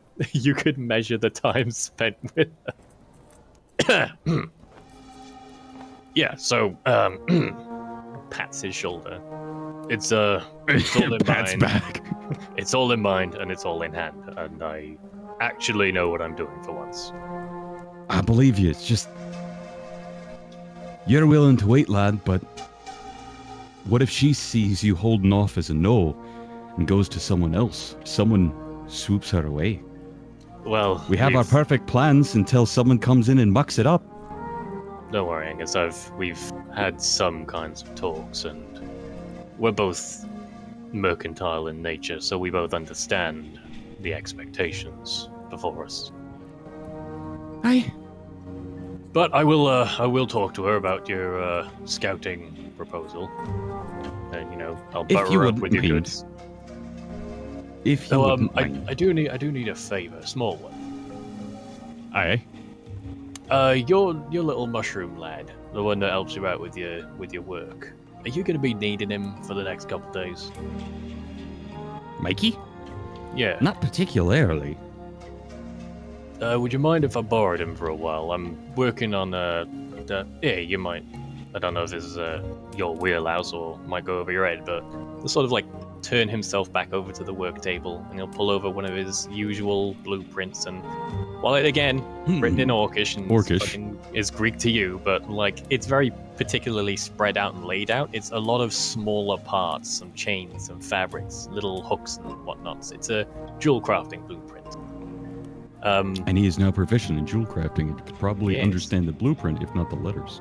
Exactly. So you get a grasp of what Hmm. he's trying to put together. Yeah, so that project I was talking about, it's something with a bit of Eastern flair, using the hard-to-come-by materials of late here. And Is this I a bracelet suspect or a necklace? it is a veil. You see, just the hooks here Mm. would sort of go back here. He's sort of pointing at the diagrams as he speaks. And that boatload of Ambrosian silk we managed to acquire a while back. I'm making good use of that over here. It's going to be rune gold, and I've managed to actually work with Lucia to turn that elemental metal we got into thread. Since it's delicate enough for jewel crafting, apparently it's delicate enough for thread. So that's going to be trimming all the sides here for that extra bit of glitz and glimmer. And I figure it'll be a hit, but I got to get it done before the Ring of Claws, because big event, a lot of nobles all in one place, and if I can talk Varesh into sporting it That's- a bit, then more business for me. That's I'll start a new trend. amazing, lad. What if, and hear me out here, these the in tassels at the end of your metallic thread, what if you were to have some of them be like rune gold tassels? Add a little spark of color to go with it. Something that even can hold, if you wished, a minor enchantment. Maybe something as simple that would just keep it always clean. Oh, I do. I'm practiced in putting prestidigitation on things. It'd be a little extra work, but I might manage that for sake of the nobility being appeased. But I have actually got a few. I was about to say dangles, and then Janner posted that. I've already got a few dangles planned, and I don't want to make it too noisy. It's like they're not really tassels. If you he'll sort of like take a few bits he's already been working on, and they're like sort of like teardrop bits that would be on a chain, but there's like a loose bit of obsidian next to it, implying that that's gonna go in it. It's like I'm gonna have these sort of trailing in front of the veil because they love their obsidian. and just gonna it'll give that bit a shine, a sort of bisection of the purples with the oranges of the rune gold. Ah, very good. If you do want some rune gold thread, lad, I happen to have some. I'll make you rune gold at any time you need, okay? Well, if this takes off, I may take you up on that offer, because I will need a lot of it. But for now, I'm just working on the prototype. I've got all the bits I need. I've just got to put it together, and I don't want to mess this up, so Mikey's help would be greatly appreciated. Of course, lad. Of course. Just bear in mind, sometimes if you're around him for quite a while, how shall I say this? You hear things. The earth speaks to you, lad, and it tells you old tales. It helps you out and gives you bits of wisdom, means to succeed, but at the same time, don't let it unnerve you. I gave him a cute face, but if you hear the voice, it's a little bit more... Well, thanks for warning me, Bold. because I've been looking over my shoulder a lot these days, so a sudden voice out of nowhere would definitely throw me off. Don't freak out if it sounds like somebody who died, or you once knew. It's just a spirit speaking through the stone. Right. Well, I will take a lunch break and go chat with Varesh about your scouting plan. If you would. No, you don't have to do a thing here. I'm just gonna leave this here, and he reaches in the basket that he set down, and he pulls out 2 little envelopes. Apparently, there's something of a small local performance. I got these. Figured you could sit with a picnic and enjoy it. If you don't want to, you don't have to. You can just let the sugar stay. But Yeah. I'm going to be pulling all-nighters, Angus. I doubt I'm going to have time for any performances. But it's a nice story. well, how do I say this? He's kind of thinking. No refunds. So, as he kind of scooches the basket a little bit towards you. You might I'll be save doing some. all-nighters, but maybe just see if she wants to go. Who knows? If you won't take her hand for the next dance, maybe she could give her the spare ticket. And he kind of gestures to the other one and give it to someone else. I'll run it by her when I You'd be fine if somebody else had that dance, wouldn't you? If that's her choice, then that's her choice. Easy enough to say. Right then, lad. I'll leave you to it. Thanks for the talk. It's at that point you hear something behind you. I heard a cat. What the fuck? You see who appears to be have jumped up onto the balcony behind you. This long-furred black and white cat. These Oh, is bright, it the fugly boy? Wilfred! Yeah, indeed. You see before you, Wilfred has jumped up Yeah. on the side of the balcony, holding some sort of pouch of holding. Good. It Wilfred is I here with the imagine- deliveries. Yeah, go ahead. He's just sort of like draped over it, like body extra long, the way the cats kind of like extend downward. He's got his Becomes big liquid. 2 green bulging eyes like poking just above the massive package that he's like got in his mouth. He's kind of like stumbling a little bit, trying to like climb up onto this balcony. He eventually gets it. He's a thick boy. He's very fluffy. Kind of plops down like I don't know how you describe it. It's like a squash and stretch style animation almost, as he like fumbles, falls, boings down on the ground. Essentially becomes like a furry goo, and then stumbles back up again, leaves the package on the ground, and then just starts, exploring the place, sniffing, jumping up off the table, knocking stuff off table. Right, I better go get the goods off of him then. And Vellum will walk over and get the little pouch, open it up, and take whatever's in there out. The clatter of a copper jug Is falls Wilfred a against the wobbly stone old floor. man kitty? And very, very faintly, like somewhere in the background, like off to like another room, you just hear a muffled, "Freddy, get over here now! Don't knock that over! Come here!" And just very, very hurriedly, there's like a clobbering of like hooves and like a figure at the door, kind of like out of breath. And there you see the seamstress, kind of like leaning on the door, kind of out of breath from chasing this fucking cat. Oh, I thought this might have been your delivery. I thought so too. I was intent on delivering it to you, but this one, as you gestures over to the cat, had other plans. Wilfred, get off the counter. Come here. And she kind of like goes to scoop him up. Kind of, he reluctantly like just comes along once again, the torso kind of like extending outwards as she like scoops him off of the floor. Now, shh, before we break something expensive. Well,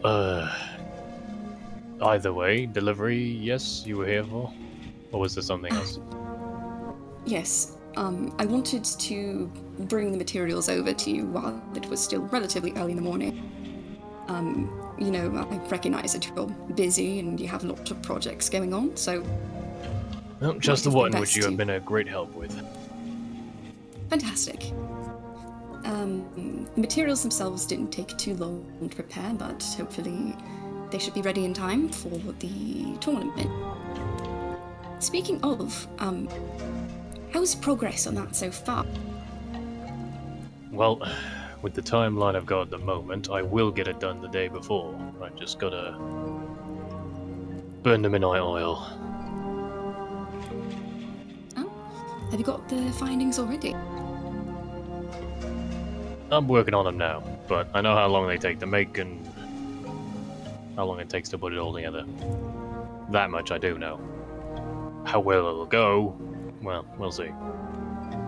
Very nice. And, just so I know, is there anyone in particular that you're going to be asking to wear them? You know, just so they can advertise properly and get the goods out into the public. Well, much as I don't want to spoil her, Varesh is once again the best option. She's going to be up there in the stands with all them, rich folk. So, All the nobles. yep, stands to reason she should be the one showing it off. Plus, she knows how to work her way into a conversation about the value of such things. No other real option. I see. Well, she has the face for it. That she does. But, yeah, all slated to be on time. I'll make sure it's up to par before I go giving it to her and talking to her about it, but, you know, it'll be done regardless. Fantastic. Speaking of, how is preparations for the tournament going, actually? Well, no one's really talked about it. I managed to buy some supplies the day we got here, and thanks to Angus's help, I've got a bit more kit to work with when we get in there. But gonna look into some research, checking what we're up against, things like that. You'll sort of get a little glance at Angus.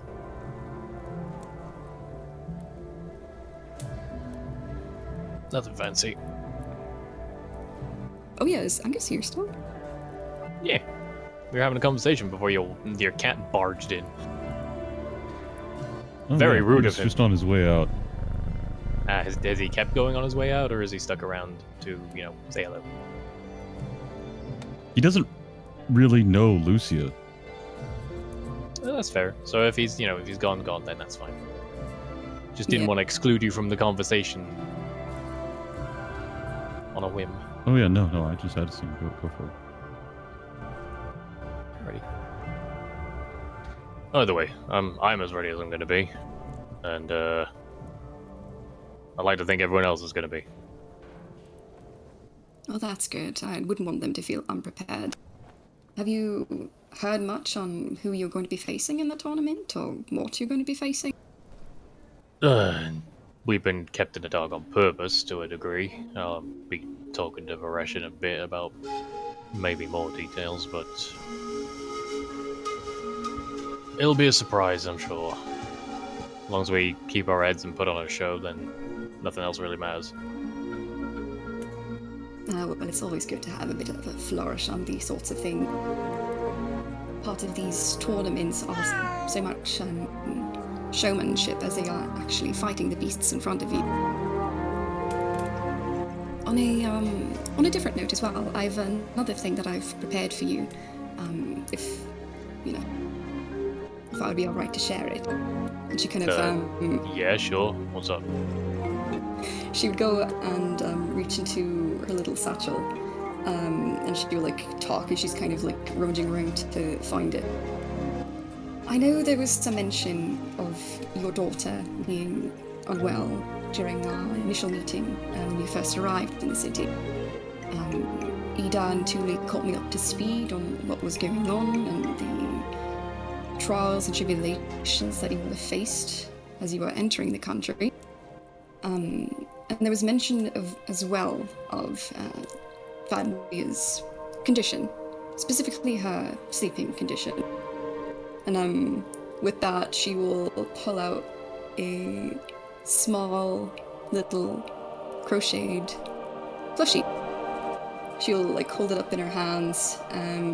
It's quite small. It's pretty much like similar size to that of a face.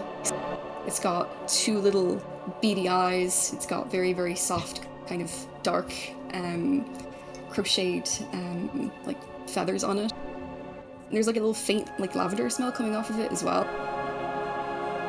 The board. Sorry, I just saw the picture. There it is. Look at the board. There's a little board. This little guy. And I presumably she's noticed handing that, it to him. yeah, she'll give it to him if I can remember how the fuck to give item. It'll be going straight to Vladimir, so don't worry about it for now. We can Yeah. fiddle with the mechanics of it later. She'll pass it on to him. I noticed that she seemed to like ravens. She has that cloak on her, and it might be an item of comfort. You know, back in where I grew up in Doubt, a lot of children would grow up with small, cuddleable animals, things to keep them company during the night. I'm not sure if it would be the same case in other places, in other countries. But they would give a little bit of comfort through the night during those long, dark I'm sure evenings. she'll love it, Lucia. Thank you. I'll give it to her later, and when she wakes up, I'm sure she'll be thrilled to have a little friend next to her. Of course. He sort of stares at the plush, like in both hands, just sort of reminded of the unfortunateness of the situation. Yeah, with that she'll give a little bit of a sigh. I know there isn't really much else I can do about it. I don't know much about her or the situation, rather than, basic information that Ida has shared with me. But she was quite vibrant when I met her, and she left an impression. I can She only does hope that. yeah, indeed, and she'll like kind of smile at that. I hope that she has a speedy recovery from her from the circumstances. She's tough. I'm sure she will. And thank you, Lucia.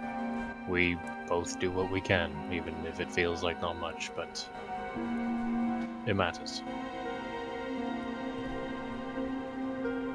Of course. And I think with that, Wolfred will kind of like slowly, again, like Goop, kind of slip from Lucia's arm. And Skitter away. Yeah, he will start trawling his way over to the balcony. He will like sniff the wall, kind of like look down into the steep depths below, and he will just slowly fall very, very awkwardly. Literal pudding. Wilfred, come here! And she will she will see him fall, watch him as he descends very, very awkwardly, and he will just awkwardly stumble somehow on both of his padded feet and just start walking off across the garden. Always gives me a bloody heart attack when he does that.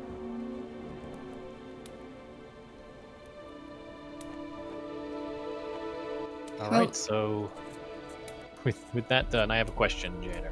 Mm-hmm. Vellum obviously plans on having a talk with Varesh about Angus's plans, and suffice to say, sure, fine. But just so this isn't a Vellum-only session, do you want to kind of just gloss over that?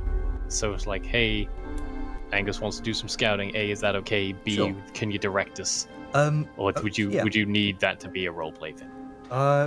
It doesn't have to be a roleplay thing if you don't want it to be. Sure.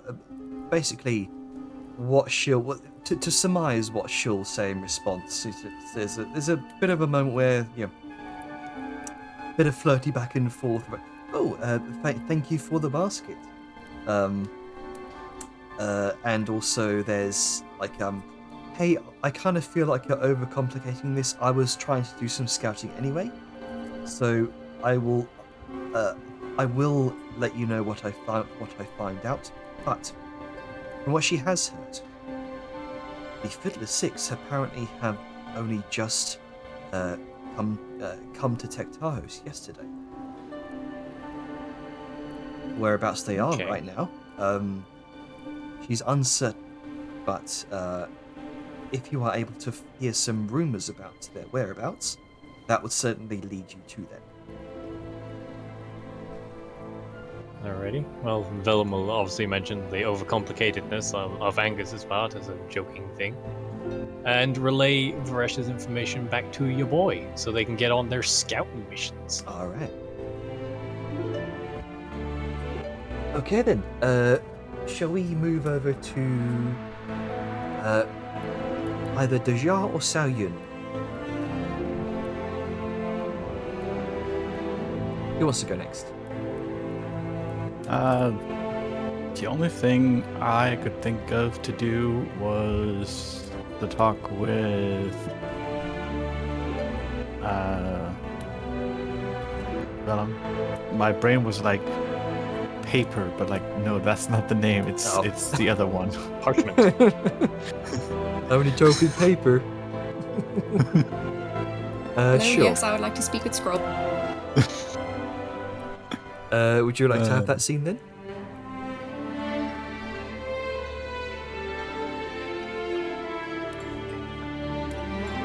Yes, no? What does Sunboy feel? Oh, right. When would this be? I'm sorry. I'm confused. I wasn't aware I was part of what you were planning. What were you talking about again? The only thing I can think of as an RP thing for Sao currently is Vellum's little talk thing. Yeah, that was going to be like the day before Ring of Claws. So if you had something extra you wanted to do, then that can be part and parcel into that if you want. Yeah, I mean, we're doing wibbly wobbly timing by me here. This is all kind of taking place in the span of days before the Ring of Claws. So if you want to do that now, and then next scene we can say is before this happens. Well, I mean, I have to make the thing first is related to that. Right, okay. Like getting her insights on stuff. So I could fuck the roll drastically and this scene wouldn't happen. So Okay. yeah, I'm fine waiting on it if you are Ducky, but we can bundle them together. We can have your thing and my thing separate. But whatever you're You're the one who needs my help. Yeah, but yeah, if it's that scene in particular, then that'll be later. Sorry. I don't really have anything currently for Sao. Most of the things I need to do is just rolling for crafting. Okay. It's fair. You don't have to have something. Just, the opportunity was there if you needed it. I'm free if anybody else wants. Well, with that in mind, do we want to go to Spokes then? Sure. All right then. Black Spice, you wanted to do a few things, if I recall. Yes. One of them were to feed the dragon eggs. That was one of them. Gotcha. It's, So and the the other oh, go. the other one was to go see the druid.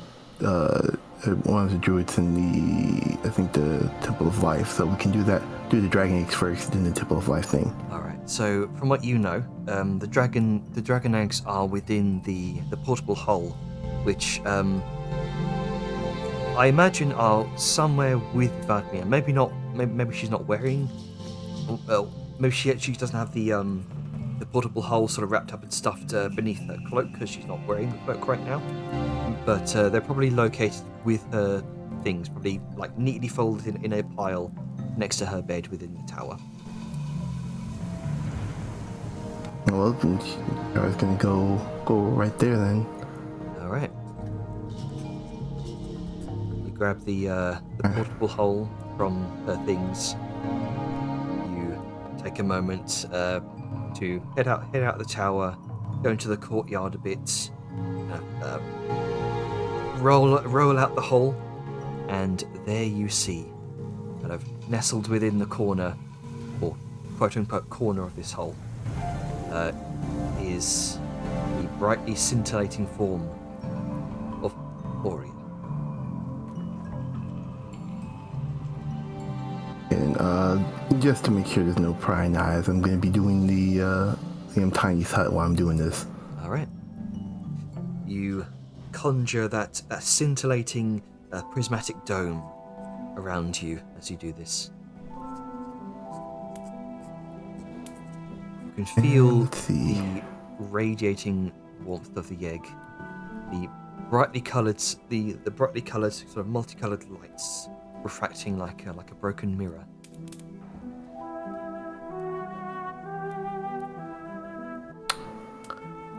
I'm gonna pump a fifth level spell into feeding her. Okay. You place your hand against the egg. You channel that magic within yourself, and you siphon it towards her, like an open hand, offering food, offering a bond.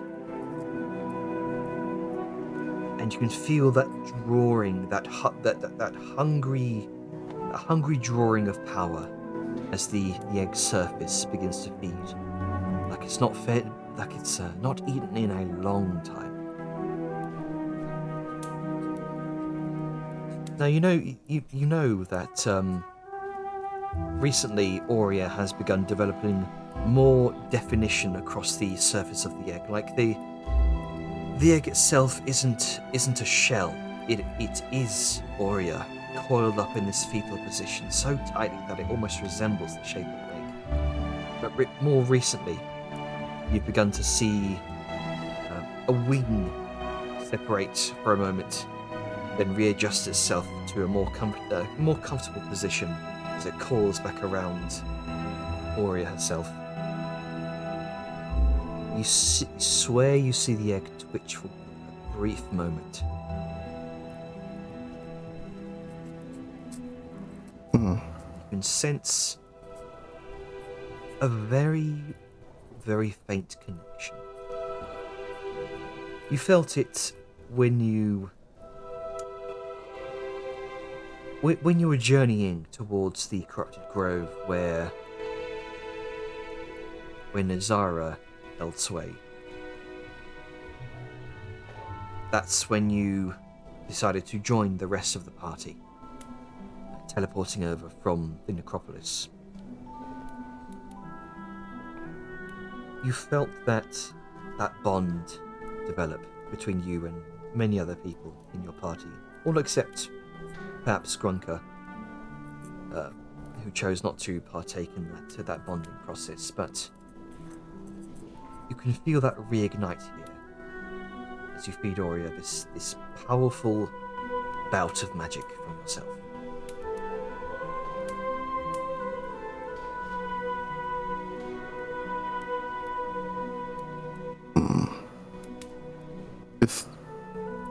Let's say I will have done this at night, so I'm also going to be taking out the night egg and then feeding it as well. I'm not gonna feed one and not the other. Okay, so feeding the night dragon egg will involve you sort of putting it out beneath the starlit sky for at least an hour. And it needs to, as you now know from Borlis, your adoptive father figure, it needs uninterrupted, an uninterrupted night sky, so the dome above you would block that. But knowing this, you take it outside and you spend some time with it. There isn't that magical bond with Aurea that you feel with this egg, but nonetheless, to raise not just one but 2 dragons would be an incredible task before you.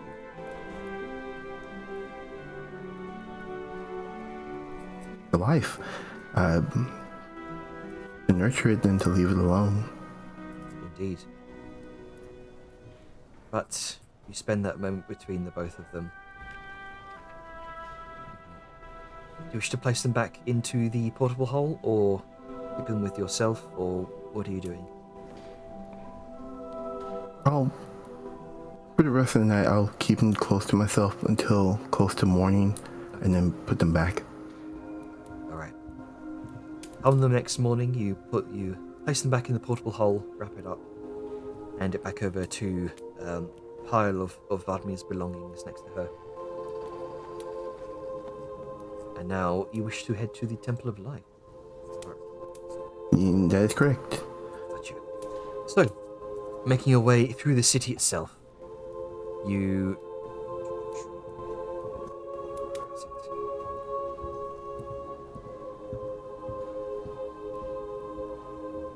Here we go. And suddenly Jenner died. Yes. The end. Oh no! Oh dear, darkness. Darkness. You done broke it. I done broke it. Yeah. That's weird. That's strange. Hang on. Here's the street views. Are you trying to load the map? I am trying to load the map, but it's not letting me. Hang on. We'll Do we have use, to cut to commercial break? We'll use this as a placeholder.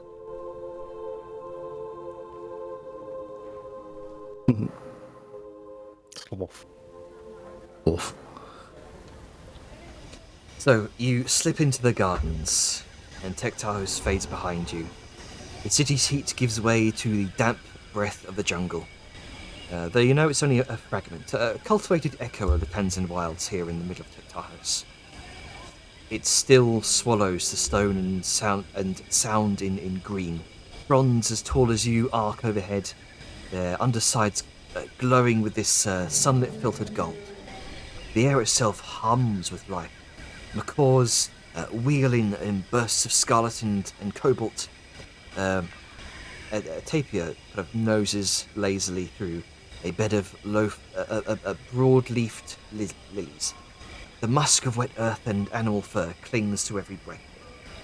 You can see Takandan priests move among the enclosures like kin, not keepers, more. A woman with curling horns for a headdress crouches to check the bandaged leg of a young raptor.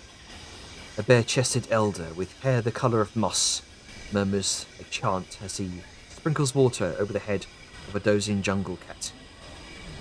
You can see that the animals here don't shy away.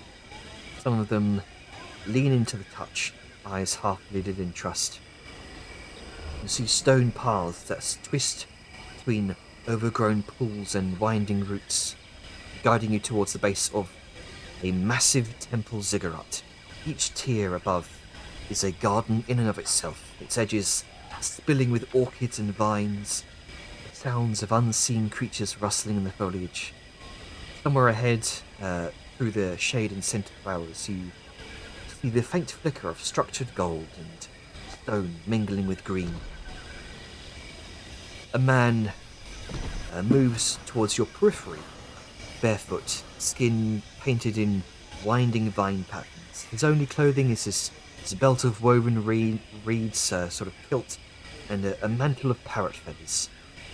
And he steps from behind a curtain of hanging orchids, his gaze level, curious but edged with caution. You walk far from the river, Serpent Sister. We do not see many of your kind in Tanzania, especially here. Tell me, Well, why have you come to the Temple Gardens? I come from the desert over to the east, not the river, so foreign from these lands. I came here to talk to someone who knows more about dream flowers. Dream flowers. He's kind of tasting the word as if to test its truth. Strange. How that comes to my ears twice in as many days. His eyes kind of sharpen, though his tone remains even. We are not keepers of such things. They grow only where the dream itself walks in roots. That is far from Tentarus. He glances over his shoulder towards the upper tiers of the ziggurat, where the foliage is denser, shadowed. And yet, they say the druid arrived here not too long ago. Another stranger. He speaks of dream magic as if it were her own breath. I wonder.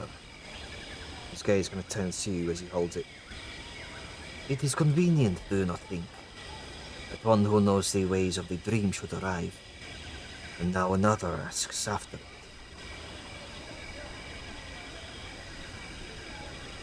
He's very careful and saying, sometimes fate has a funny way of making things work out when we least expect it.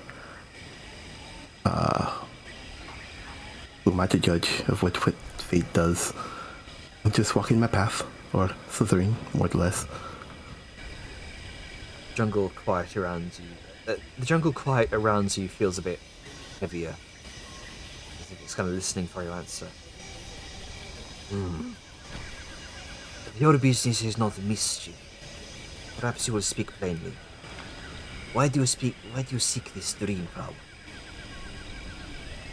Well, I seek the knowledge of this dream flower because a friend's daughter is in need of it. Most certainly for this friend to help his daughter in times of great trial. And I do not have the knowledge. I know what it is, but I don't know how to use it. And why does this daughter seek dream flower?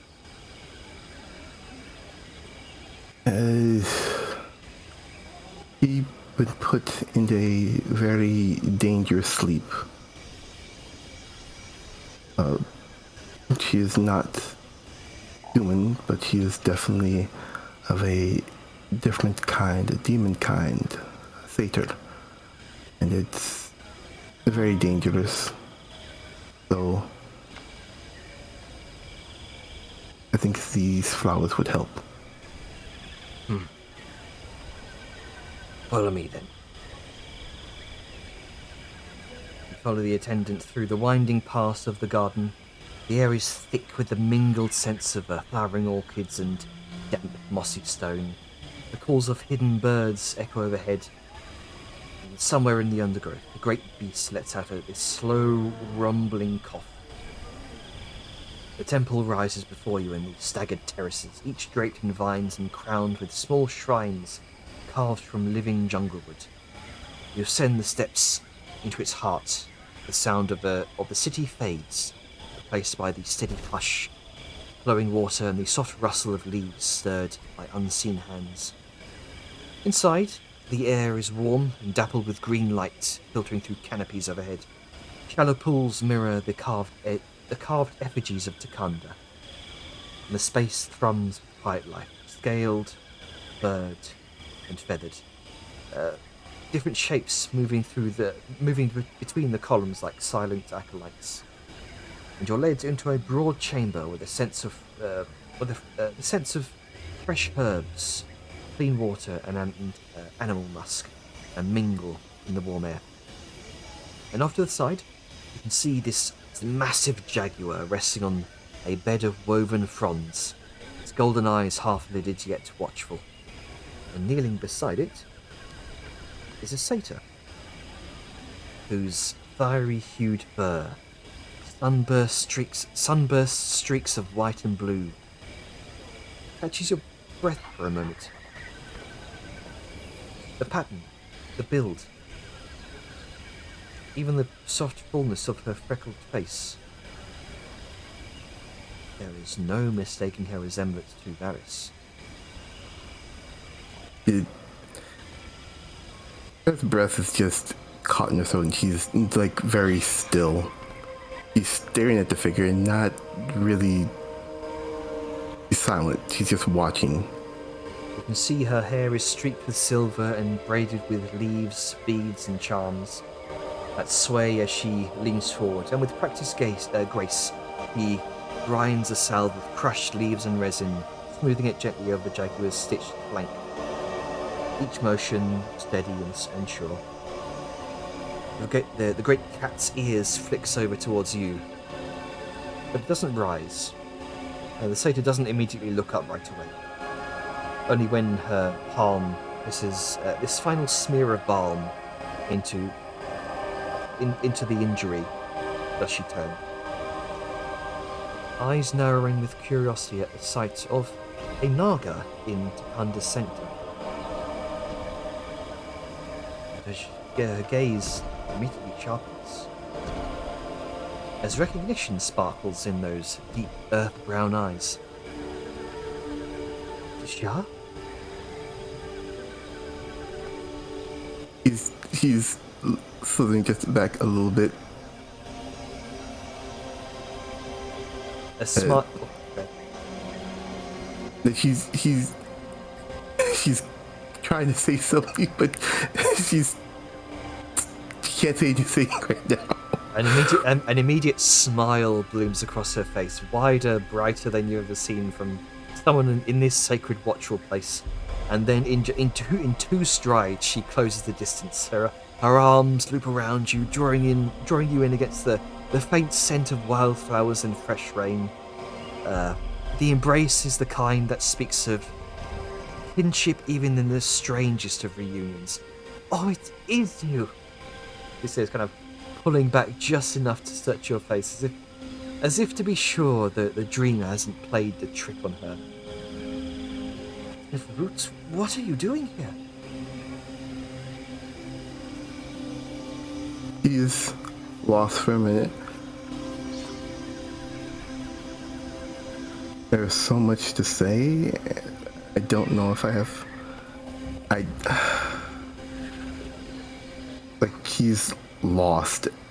Even know how to even begin to say anything. It's been too many years. I thought our next meeting would be back in the Ebonwood, not in some unbaked temple half a world away. Her grip on your arm tightens as if reassuring herself that you're real. But I'll take this over not seeing you at all.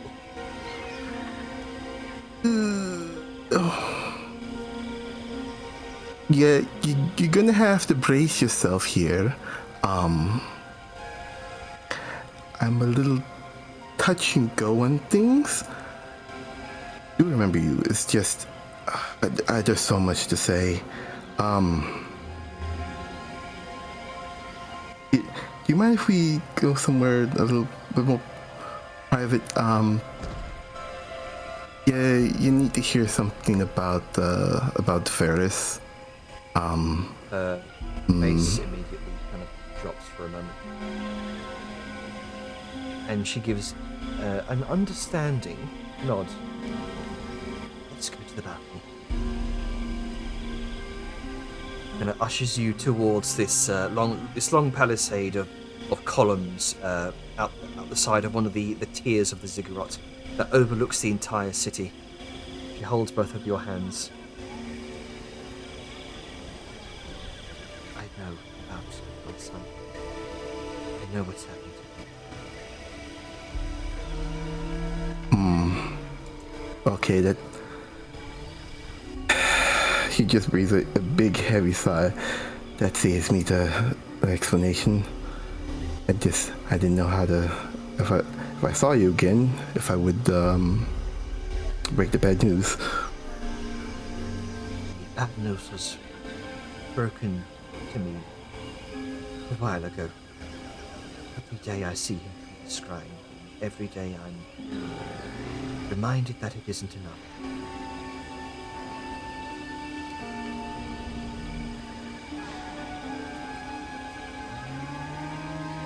Knowing where he's at and what I'm 3, I don't know.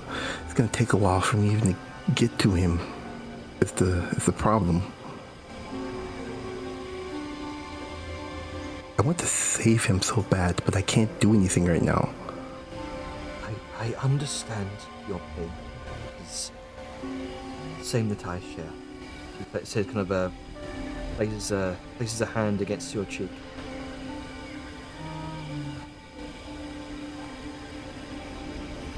I'm here in Vector's because I believe the mantle might have some information about who exactly is in prison with him. I believe you know who I'm talking about. Her face just grimaces as she looks away. I am not saying his name.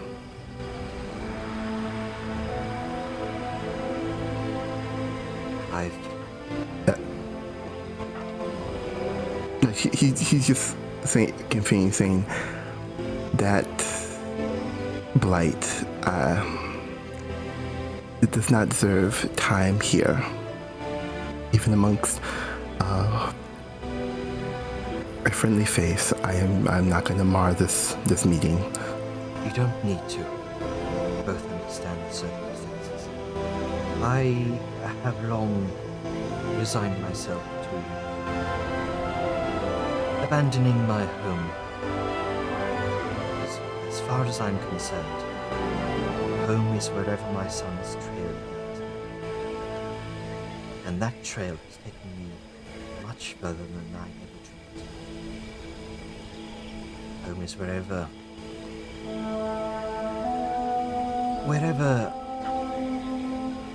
the trail leads me to information that I need to take down. That light on this world. And so that is why I'm here. To seek parley with the Archmage. And perhaps leverage some information that I have. Or information that might,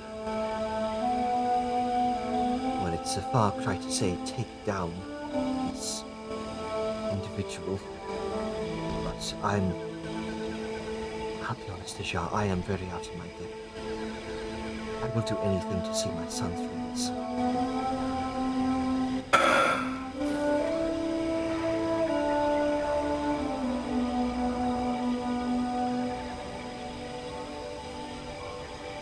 I will refer you as Mother while we're here. It's... Of course, Ajar, you can always refer to me.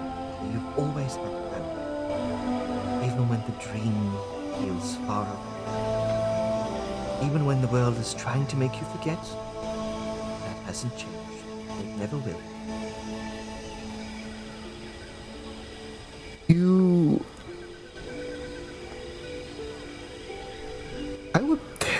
she's gonna go into a little detail about this, but since we have a little bit of time, I'm gonna start afterwards of what has been happening, but I definitely need your help. A friend of mine Anything.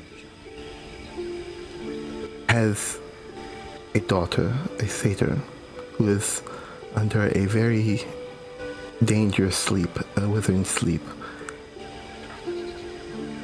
I have with another satyr. An immediate look of shock overtakes her face as you mention withering sleep. A ranger. I think he has a bow.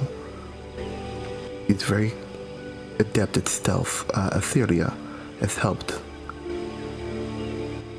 my friend Vellum with this task, and as I have tried as well with her dreams. But I think, and she pulls out at least one of these flowers. This dream flower can help a little bit more immensely than me just using my magic to help with whatever she's going through. I need some expertise in this. I am out of my depth. I understand the herbs, I understand alchemy and magic, but this here I do not understand. She kind of takes it for a moment, studies it. Every satyr born beneath their spirit tree knows it is. They are quite rare, very potent, and never bloom without purpose. A flower like this is the spirit tree's gift, or it's a warning.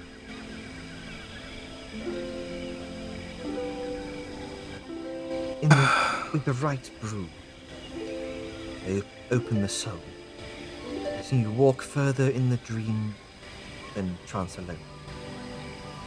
They can carry you to your calling, or, well, to your doom. Well, Where did you find these? that's a story and a half. Quick version, we defeated an undead witch would be the best term for this, who was attempts to do something with the nightmare tree in a Kanda's ruined temple. But we stopped it. Yours truly helped burn that thing down to ashes. But not without. You've seen the heart of a nightmare tree. Yes, I made sure that thing burned quite thoroughly, with some help, of course. That corruption seeps deeper than roots. It buries itself in the soul. Cleansing one is no small thing to show. She has this look on her face. With help of my friends, it has happened, and in its place, these bloomed. So, but it came at a heavy cost when defeating this undead witch. I died, but I'm back, and the little one was put into the best way, a coma, asleep. And she's been there ever since. I know what that means. She's trapped in her own mind, drowning in memory and grief. The dream may yet hold them, or the nightmare may already have its claws in. I will help you. But you must understand. What I might be able to do from these doesn't just open the door. It could very well drag you alongside. you lose your way, you may never win either.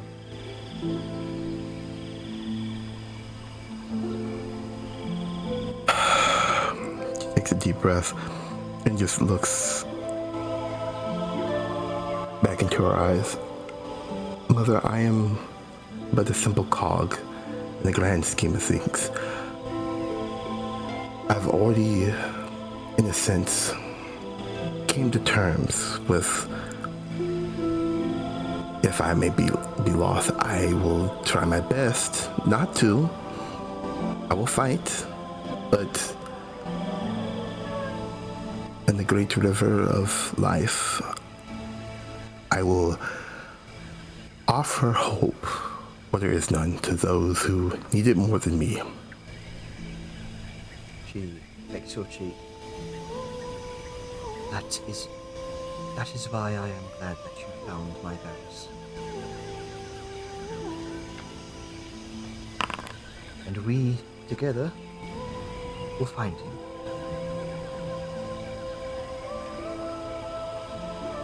Eventually. But I will help you. Yes. I will need a few ingredients. Valerian I can find. Leyroot is a bit rarer. There are whispers of it in the Dynasty's markets. You won't have to worry about that. I have plenty of roots and a major lace bark that I can easily make them right here and right now. Oh, that certainly speeds along the process. If you are willing to help me with this as well, we can certainly speed things along. Mother, I'm always here to help. Even those who deem it unnecessary, I'll still help. All right. So, with that, she will be crafting. As you kind of explain to her what you heard about this incense of shared slumber, she will be able to help you craft such a thing. She will be leading the crafting process, and you will be giving her advantage course. on the check, Of course. and also halving the crafting time. So we could say that's what that's what you'll be doing in the next 1.5 days. All It's right. a potion. The crafting time is already half because it's consumable. Hang on. Incense of shared slumber. Yeah, the time to craft incense of shared slumber. That is a herbalism thing. It takes 3 work days to do, and halved to 1.5 days. Unless you've got an artificer thing that you might be thinking about. Oh no, it's in the base rules of crafting items and magic items, potions. Ah, right. Yeah. These time to craft for the herbalism and the potion stuff, but all the consumable stuff in the mastercrafted menu already takes that That's into already account. accounted for. Yeah. Got it. You'll notice that consumables in mastercrafted already take significantly less time than normal items. That's because that's But been of taken- course. that's taken into account. Okay. We'll have her roll that after the game. So Yep, for yep. now we can pan over to So Yun. If you had nothing personally that you wanted to do, we could pan over to what you experience in your slumber. Sure, Dream sequence. I had made a fucking joke about this earlier. It's like, no way there'd be another dream reel anytime soon. Sorry, continue. And There you so go. there was another dream reel very soon. At least I know what this one's going to be about. I gave you a bit of preparation because you did ask.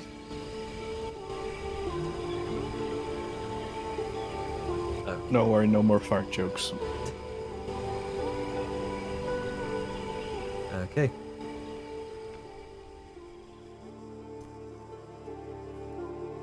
The night hums with cicadas, drifting through the latticed windows of Ashikaze Manor. You're older than a child now, but not yet grown, caught between youth and the weight of expectation. The corridors stretch impossibly long, their paper screens painted with faded calligraphy. Each step is hushed by tatami mats. Lanterns burn low, their flames wavering against polished beams. At the end of the hall, voices clash. One sharp and commanding, the other is low and rough. Your father and your uncle. You press against the door of his office, the paper wall glowing faintly from lanterns within. The Kalton, Jojin. Do you understand what that means? Assassins, cutthroats, butchers. You have dishonored our family name and slung it into their hands as if it were coin in the gutter. Jojin responds. And what would you have me do, brother? Bow again before the Magistracy? Beg them for scraps of approval? While they polish the same tired blueprints year after year? They don't want progress. They want statues to their ancestors. The Kalton may be devils, but at least they see the use of jade. Pause as you can see the silhouette of your father paces, robes rustling like banners in a storm. Infused jade is volatile, dangerous. That is why the Magistracy forbids its use. You speak of progress, but what you chase is ruin. And now you hand your dangerous trinkets over to butchers and murderers. I know the Kalton are dangerous, brother, but I had no other choice. You see rot where I see bloom. Stagnation is what kills empires, Hyojin. I was choked by bureaucracy. Tradition shackles us. If the Magistracy had their way, we'd still be battering down gates with rams, but the world burns with powder and crystal. The floor creaks. Your father stops. When he speaks again, his voice is quieter and colder. And in your desperation, you've dragged my daughter into it. A sudden crash, metal striking wood, as you glimpse your father hurling the small brass beetle against the wall as it shatters, fragments scattering across the lacquered floor. This is what you've left her with. A shard of your madness. A lure for the knives of murderers. Do you want the Kalton to come knocking at her window when your debts are cold?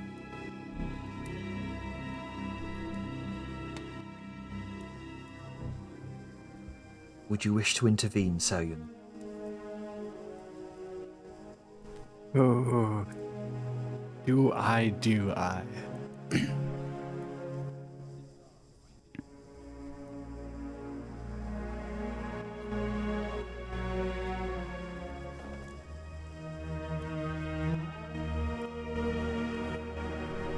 I think I want to. Okay. But I'm gonna do it in the most dramatic way I can think of. At the last word and actions of her father, Sao just quietly slides the door open. Just stands there looking at them. Mostly her father.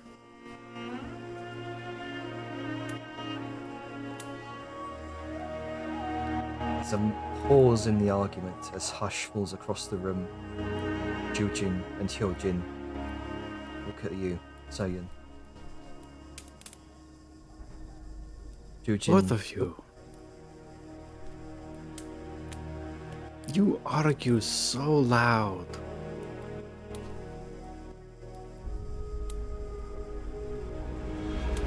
Hyojin kind of sternly looks at you. Now is not the time, daughter. Please return to your room. No. You just said I am now part of this.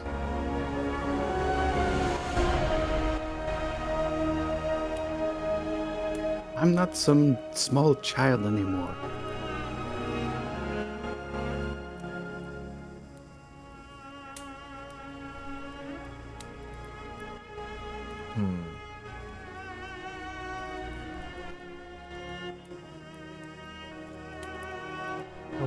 How would I respond to this? How would he respond to this?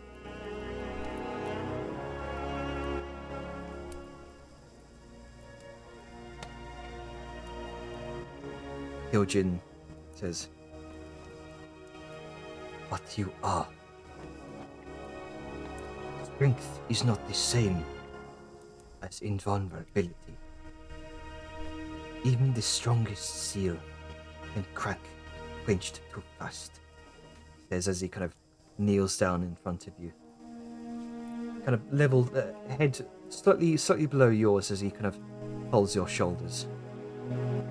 "You are still growing, Soyun. Still untempered. You think my protection ages you. But it is the hammer and anvil that will shape you.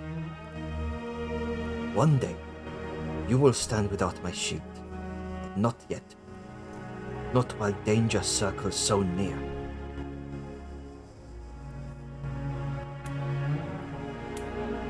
So you would rather choke my flames before I can even temper myself?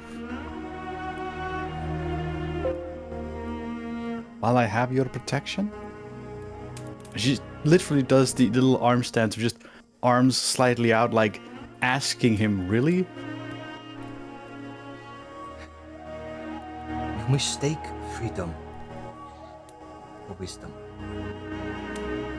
The world your uncle shows you is tempting, dazzling.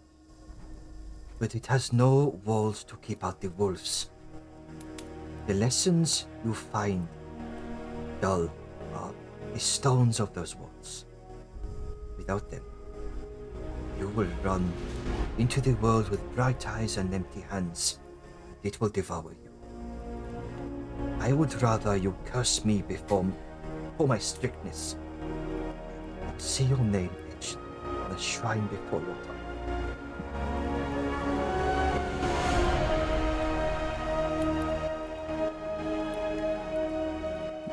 Tsar just remains quiet and just takes a small step back and just looks over him and the other and then just back to him. The next time you argue and it involves me, am I allowed to be part of it? Or do I just sit pretty as always? Jujin kind of speaks up. I never meant to put you in danger. Brother, she sees the world differently. Like I do. I only wanted to give her what no one gave me. A chance to dream. Hyojin kind of looks up from you, back towards Jujin. Dreams won't shield her from blades.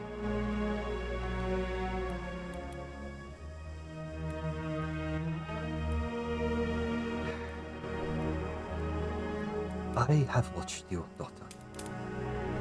From the day you first took your steps, I've seen the fire in your eyes, cleverness in your hands. I believe in you so much. I will not let you be broken by is recklessness. Please understand that love is not indulgence. Love is drawing the line that keeps you alive. Even if you hate me for it.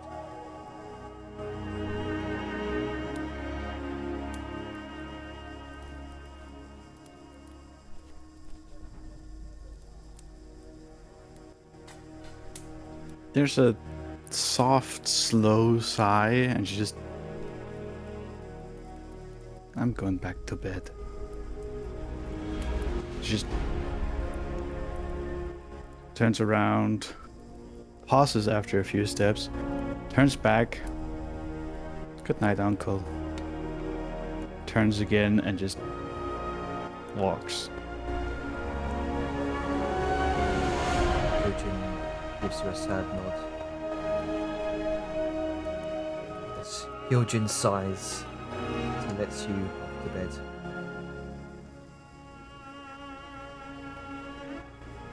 You hear a lull in the argument. A lull that speaks of consideration for your words. It speaks of a cold calm in the atmosphere.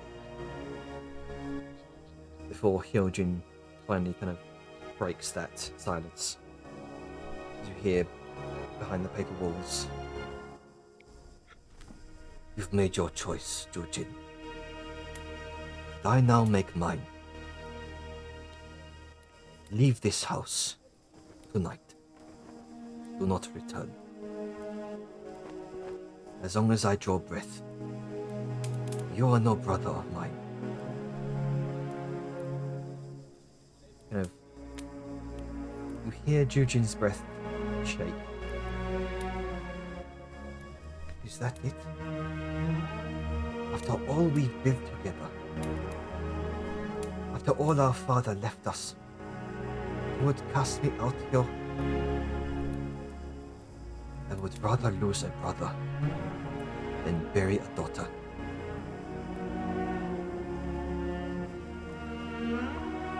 Eugene replies, I never wished harm on her, on any of you. You know that. You don't hear a reply from your father. You see his silhouette turn. You hear his sandals creak as he walks towards the door, each step heavy. The panel slides open. Lantern light spills into the hall. And he halts just beyond your room's door. You see his silhouette sort of turn towards your room. And then he continues out. That sorrowful kind of quiet grief and shame. He almost speaks and lowers his gaze as he steps past your room and out into the dark, and you hear the door slide close.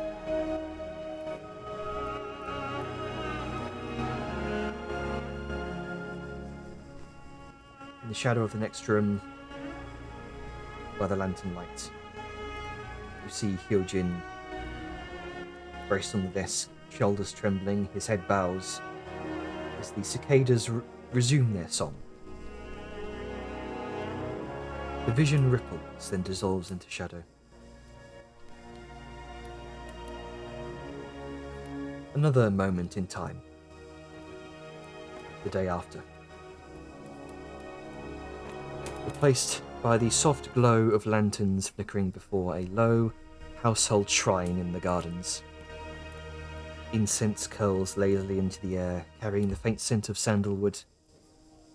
Before the shrine kneels Hyojin. His imposing frame bowed low, his stern expression undone in solitude. You can see the shrine bears offerings of folded paper talismans, dried flowers, and at its centre rests a painted portrait of Wu Yu, your mother. Her features are kind and gentle, her eyes carrying the warmth that Hyojin no longer lets himself show.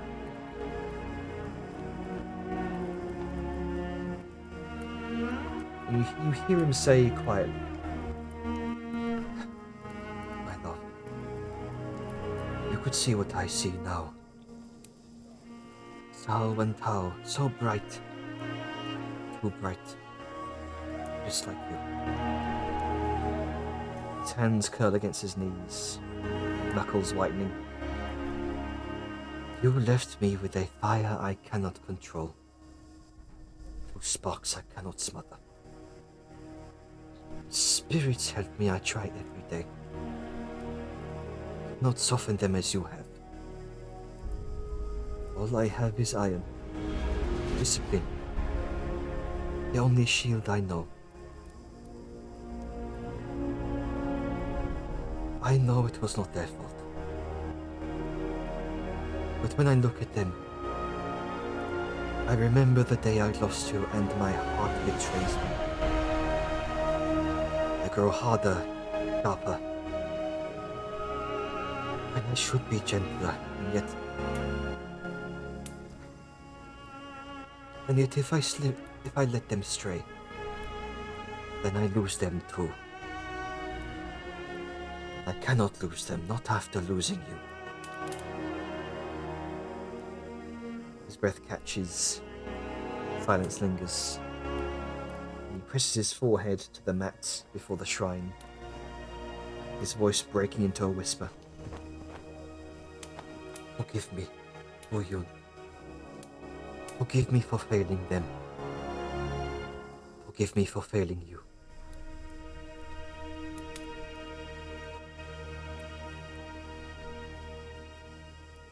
The memory and the dream fades into darkness. The faint glow of morning comes through the window.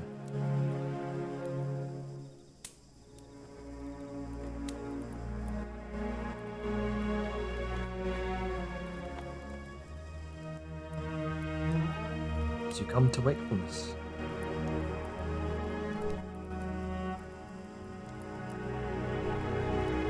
I was just laying there a moment, eyes blinking, and just. She doesn't want to get up right now. She's gonna sleep in like an extra hour. Even though she's not really sleeping.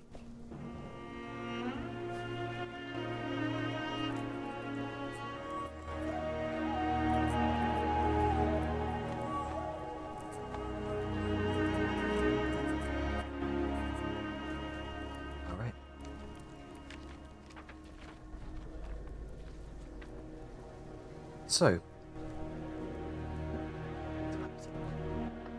we got it that one. Who else would like to spot this? If anyone. So I've got something planned, but my players come first, of course. What's is the scouting happening as an RP thing for you guys? Because if so, we can jump to that. Yeah, would you like it to be? Yeah, roll suffices for me. Okay then. Is Atlas here? I am here. Hello. Hello. Would you like to do your recon now? Works for me. Sick. Alright. Also, Ducky, can I bum a +4? Yes, you can. But Thank can you. Also... I just want to be safe. Is everybody getting together in this dude's crafting check? Well, it's the common area. Everyone's there at some point. Fuck you. Let me have this. the bonus. All at of the my... same time for the craft? No, it's fine. Listen, the bonus of my +4 effect is that I can do it on a whim. And she doesn't even have to Well, put you know work what? If you're doing that, then Angus is going to be there and he's going to help you. in. Alrighty. Well, I appreciate it. Thank you. So then you paranoid. get 2 d4 from Angus. Sick. One from his familiar, one from his guidance. One from the little guy, one from the slightly littler guy. They're Oi! just gonna say fuck you. I'm the Like, slightly the bigger rest of guy. my help. Go fuck yourself. Look, Zerth isn't here. He hasn't had a reason to be here, and I got no way to contact him to be here. Shut up. I mean, yeah, it's not like he'd visit his friend while they're in the same Well, I city. don't want to fucking cheese it and be meta and stretch Oh, the right, yeah. possibility. Hey, Sal, can I get your +4? Hey, Angus, can I borrow your little dude for? Hey, Yeah, Angus. go fuck yourself. Hey, Angus, can I have your familiar? So That mean. said- I just wanted to not be intrusive, and then I realized, oh god, I could fail this and fuck my entire plans, and then I leave me alone. No. Retroactive guidance No. from So your mean. local neighborhood seamstress? I'm Oh god, joking. I'm everyone, joking. no, please. Yeah, I'm feeling bad enough already. You got what you asked for. You be I'm just gonna prepared go for the over here and consequences. quietly do my rolls. Continue with your fun. Okay. Go to my corner. Okay. All right, then. so what's going on here? Kind of. Have we got the information yet? Yeah, I'd say. Did they do their investigation so we know what we're even supposed to scout? Yes. I will say, for the sake of brevity, you can go ahead and just roll me a stealth check. You would have been given the necessary information from Varesh. That hey, this person might be over here. This individual from the Fiddler Six might be over here. In various different places, in Tektahos that she kind of says, hey, there might be a good spot to scout.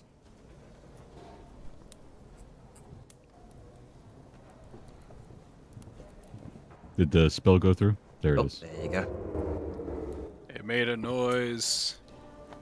I also selected Rao. Did it actually select Rao? Yep, it's got me. It Okay. actually hit everyone on the page, which Oh is yeah, funny. yeah. There you go. That's so funny. That wasn't supposed to happen. But hey, it works. Go. Hey, Animal whatever form works. Stealth. Rat. So, right. He works better with like spirits and animal relations over just raw magic and technique, right? Yeah.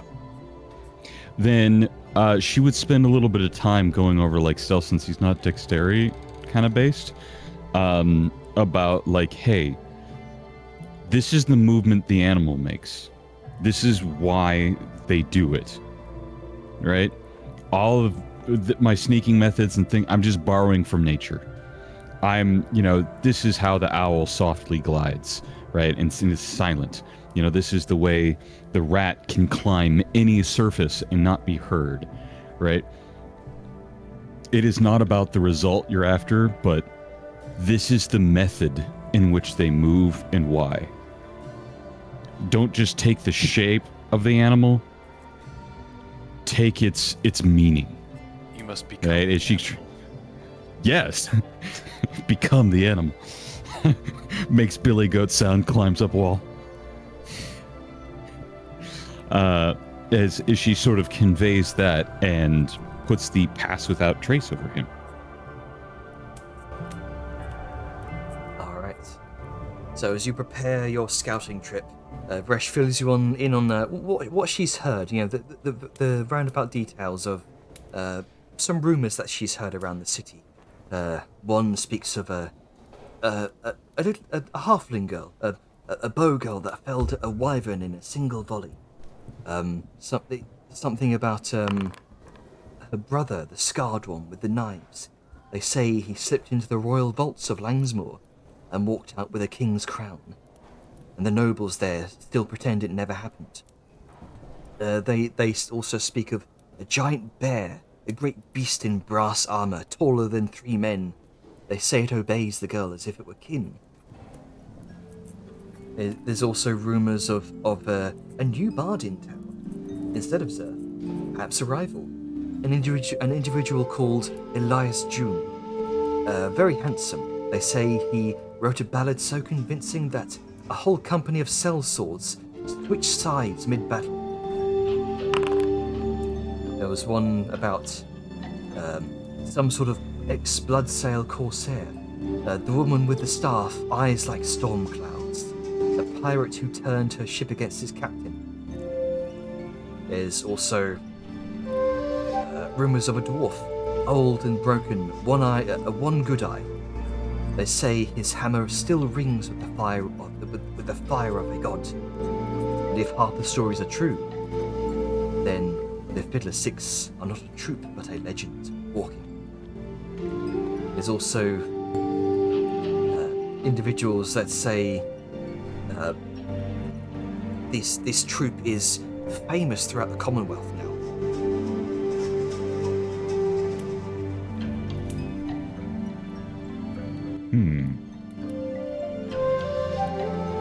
So this is a very famous group now. Some stealthy big hitters.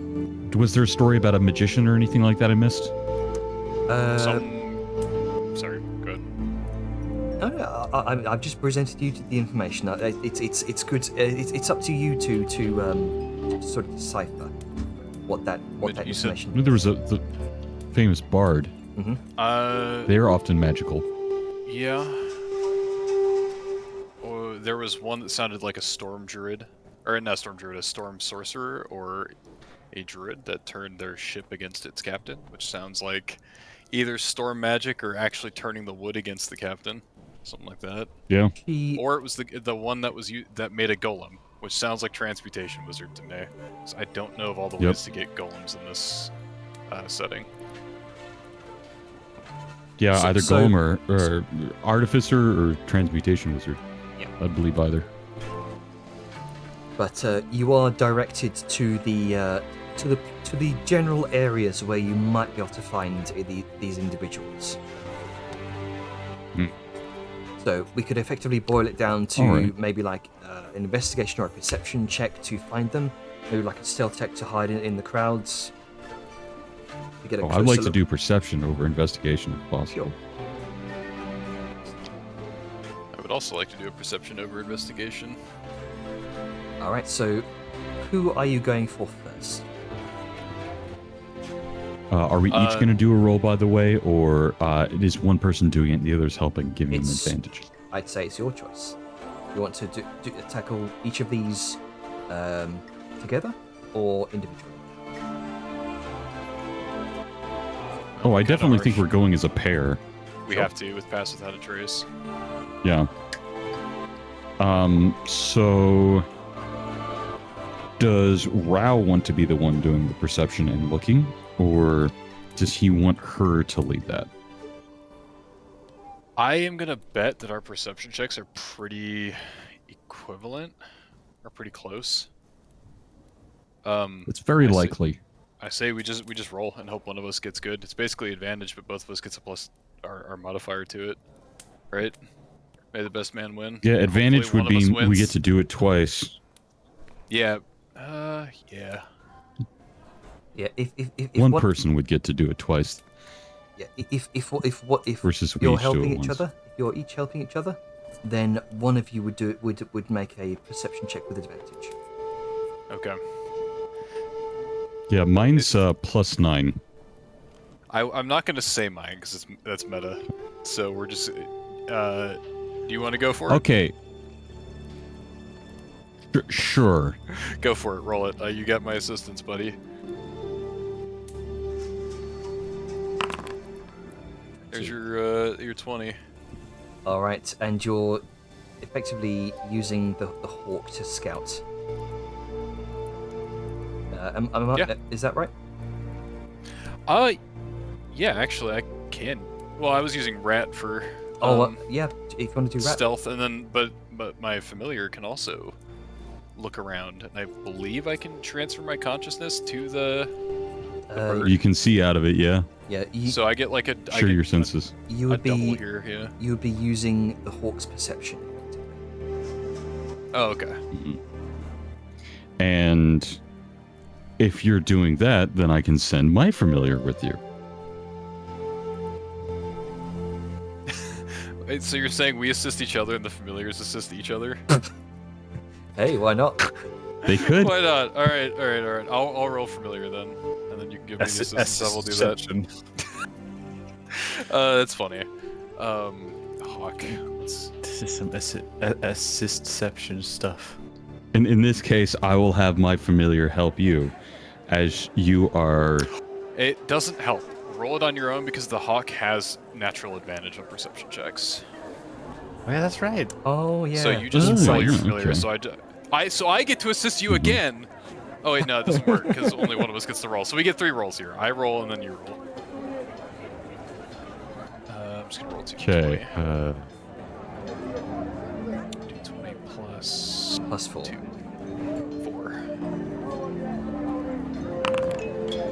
4. Not 28. I got a 23. I mean, 23 is still good. Okay. So I guess it depends. Who do you want to go for first? The dwarf, the two halflings. You want to do the bard and this individual with the staff. Well, I think we know what the bard is. I think I think if we're limited on time, I think we gotta like do some triage here. I think we ignore the bard because there's a good chance he's just a full bard. We already know what that does. Yep. Have one of those. Better. Yes. We don't know how the staff person works. We aren't sure what kind of magic they're using. Suggested to be storms. Storm magic of some kind. We don't know exactly where that power comes from. They could just be a straight up wizard of evocation, but we aren't even sure of that. So I'd say probably the most potent people to go after are the ones that we know for a fact have to be using magic. The storm person and the golem creator are my guess. Yeah. They're I the think ones those- that could be the biggest wild cards. Yep. Storm or golem, which do you have a preference for, or neither? I would go after storm because if we're lucky, I was again, thinking if the we're same. if it's a true like golem crafter, maybe hopefully most of their class and kit is dedicated to golems, which means we already know how that works. It's gonna run at us and pummel us. I hope. I hope. Okay. All Let's right. go, let's go for the biggest wild. The biggest Storm wild card Sorcerer. is the So the biggest wild card is the storm. you begin to follow the various leads you were given by Varesh, which incidentally leads you to the Serpent Markets. They are alive with sound and spectacle, but through your various perception checks, as bonkers as they are, one corner has gathered a crowd so thick, even a number of the people kind of hawking their wares stop shouting. You can see from above a golden-haired man strums a lute. The notes, gilded with illusion, shimmering birds of light, burst with each chord. Fireflies of song drifting around the crowd, and at his side, a tall woman in a crimson sash vaults onto a narrow stall roof. Her quarterstaff is spinning in her hands. He springs, twists, and lands with the grace of a cat. Each motion punctuating the music as if the two were one act. Coins clatter onto the bowls, but the applause is louder still. The man plays with a smirk. His voice is smooth as wine, eyes flicking often towards his partner. Between verses, he aims a line her way, a word too sweet, a smile too long. The woman answers with a shake of her head and a grin, her quarterstaff cracking against the wood as she flips again, brushing it off as if his attention, brushing off his attention as though she's swatted the fly. Though the curl of her mouth suggests she's long grown used to it. And the crowd just eats it up, laughing when she rolls her eyes at him, cheering when their rhythm sinks in this dazzling finale of light and motion. He bows extravagantly. She only offers a short nod, but the harmony between them is undeniable, like two sides of a song. One lyric, one rhythm. So it seems two individuals here. So it seems like we might have eyes on the bard as well. Mm. Hey, she's pretty Convenient. athletic. Wouldn't it be funny if she was actually a barbarian? Like a storm soul barbarian? Oh God, maybe Instead of she a is. caster? You could And make she just beats people to death with a stick? You could make an insight check. Sure. That's mildly terrifying. Let me go ahead and just ping this in the chat there. funny though. You click that button. Oh, very good. 18. Perfect. So the kind of looking in at both of them, the golden hair man is no ordinary busker. He's obviously his command of both music and illusion marks him as clearly as a bard. He seems to favour the lute for both melody and spellcraft. The woman's movements are far more disciplined than a circus performer's. The way she handles her quarterstaff and controls her breathing marks her as a martial artist. Something akin to a monk, indeed. Monk! You also see his flirtation is constant, almost theatrical, and her dismissal is equally practiced. It's a game, one they've definitely played many, many times before. The crowd sees a comedy act, but with an 18, there's also a history behind the routine. And there's more to this performance than coins. His glances beyond the crowd, the way he measures nobles lingering at the edge. He's playing for influence as much as applause. And she knows it, tolerating his antics because beneath them lies a sharper purpose.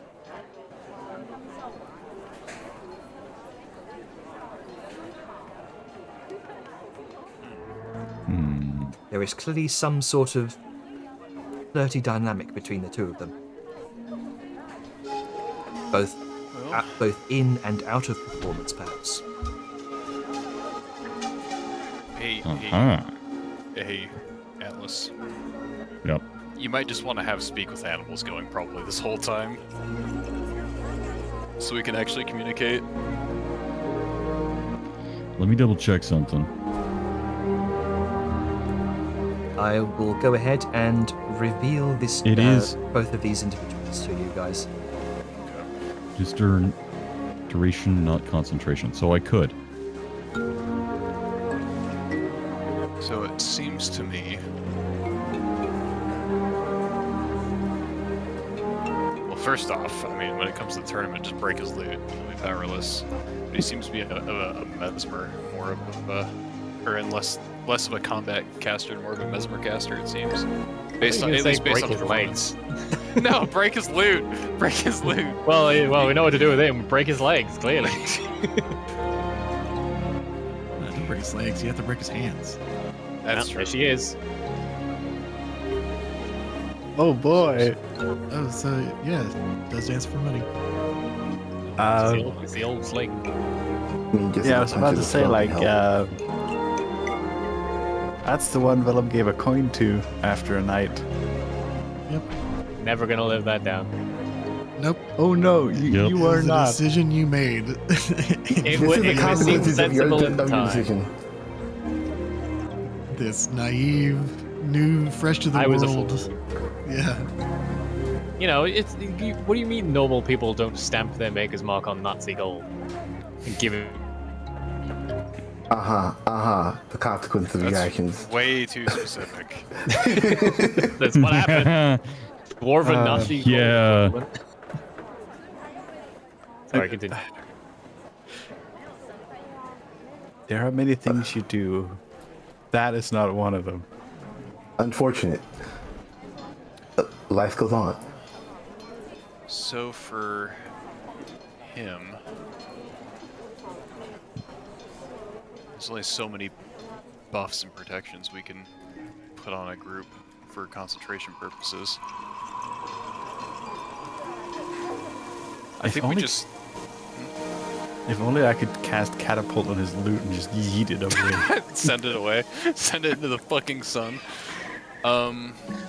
Honestly, I think illusion magic is probably more dangerous than lightning, to be completely honest.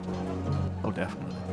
Because you can tank a hit, you can't tank getting color sprayed. Or worse, which we've seen, cast invisibility on one of your fighters, and then suddenly you get slapped by something from the left field. Yeah, Don't rule out the old enchantment school. That shit can play havoc. and I have a feeling that he is some kind of enchanter because Bard. But he might be leaning fully into it because his backstory is like he charmed a whole regiment of mercenaries. Yeah, that tracks. Mass he's suggestion or something, maybe. Yeah. I don't know what spell protects against that in 5e. Like a Good group. brains. That's the best you can hope for. There is not a lot of protection against charm effects unless you have it from an item or natively, like Boost your wisdom saves. There is one spell. It's called Intellect Fortress. Yeah. Intellect Fortress. Yep. We need to find a way to get that. I'm assuming we don't have have it prepared. Oh, okay. Well, there you go. I'm preparing. I also have it as It's been very relevant, trust us. yeah. So- I have it as a spell as well, and I can make scrolls. What do you guys want to do next? Okay, well, we know those two. That was a nice double whammy. Well, Atlas, 2 halflings, Golem, or the religious dwarf. I think I remember the dwarf. You think so? Yeah, he's either a paladin or a cleric, and he has a magical eye that this group stabbed out. Uh-oh. I see. You definitely won't hold a grudge being a dwarf. Hey, only if you some want of to talk this about, if you want to talk True. about grudge, Sal may also have gotten in on that part, which just makes this whole thing. Oh, the level of fuck. Yeah, I think she Oh, fuck, insulted Ellie. his beard. Not only insulted his beard, but said that Angus's mustache is better. Oh, so we're facts. really fucked. Okay. However, as long as he's a marshal or a partial marshal, I'm not worried about him. Quick question. Did we get information on whether or not we'd actually be going up against them, or if we're just fighting miscellaneous things? If I remember correctly, we're fighting miscellaneous things. But Yeah. We're fighting beasts. like in between rounds, we could potentially be the monsters that they fight against. Yeah, Yes. I think we did away with that idea because that I don't think that would work. Effectively, what I'd just be doing would be, I'd narratively be playing out the fights between monsters and other teams, just to save time, basically. Preferably a short version. Yeah. I don't want to throw you under the bus, but Yeah, I You do long-winded do understand. explanations. I do understand. Just for clarity's sake, you discarded the idea of us playing the monsters or of us fighting monsters. Of you guys playing as the monsters against the other teams. Okay. Yeah, it was a bit of a train wreck with the Reavers. I mean, one thing I think might be a possibility. I don't know if Janner's gonna do this or not, but it might prove that we could be facing a team versus team thing. Oh, in like a sort of competitive goal thing, not like directly facing each other. As in like an end fight. Oh, I was thinking like there's a goal and we both gotta get it. But good to have the Possibility. information regardless. Like Fall Sorry. Guys. You were given Sure. pretty much all the information from that last letter that Barish Okay. gave you. Yep. Sorry, carry on. Including like the rules of the arena, etc., the things about tribulations, yeah, that sort of thing. But yeah, you've scouted out this bard and this monk. What would you like to do next? With the bard and the monk, do we want to try and do anything and see if we can figure out what they do? Or do we feel like this is enough for now and we should switch focus? Time is limited. We have a snapshot of kind of what these guys are doing. We at the very least know, because I'm not going to try and like metagame. Oh, that's a monk. From the descriptions we're getting of what they're currently doing, he's a mesmer and she's a martial artist. If she can call lightning, it doesn't really matter how she can do it. She can. We know what they do. I think we move on and learn as much about the whole team as we can, and we'll just have to I assume agree. the rest because we're gonna run short on time. I agree. All right. Because it might even take a while to go find the others. So we can't sunken cost. We can't sink. Yeah, we can't sync anymore. I'm down for that. Cool. Okay, who Right, looks next like, though? Who specifically?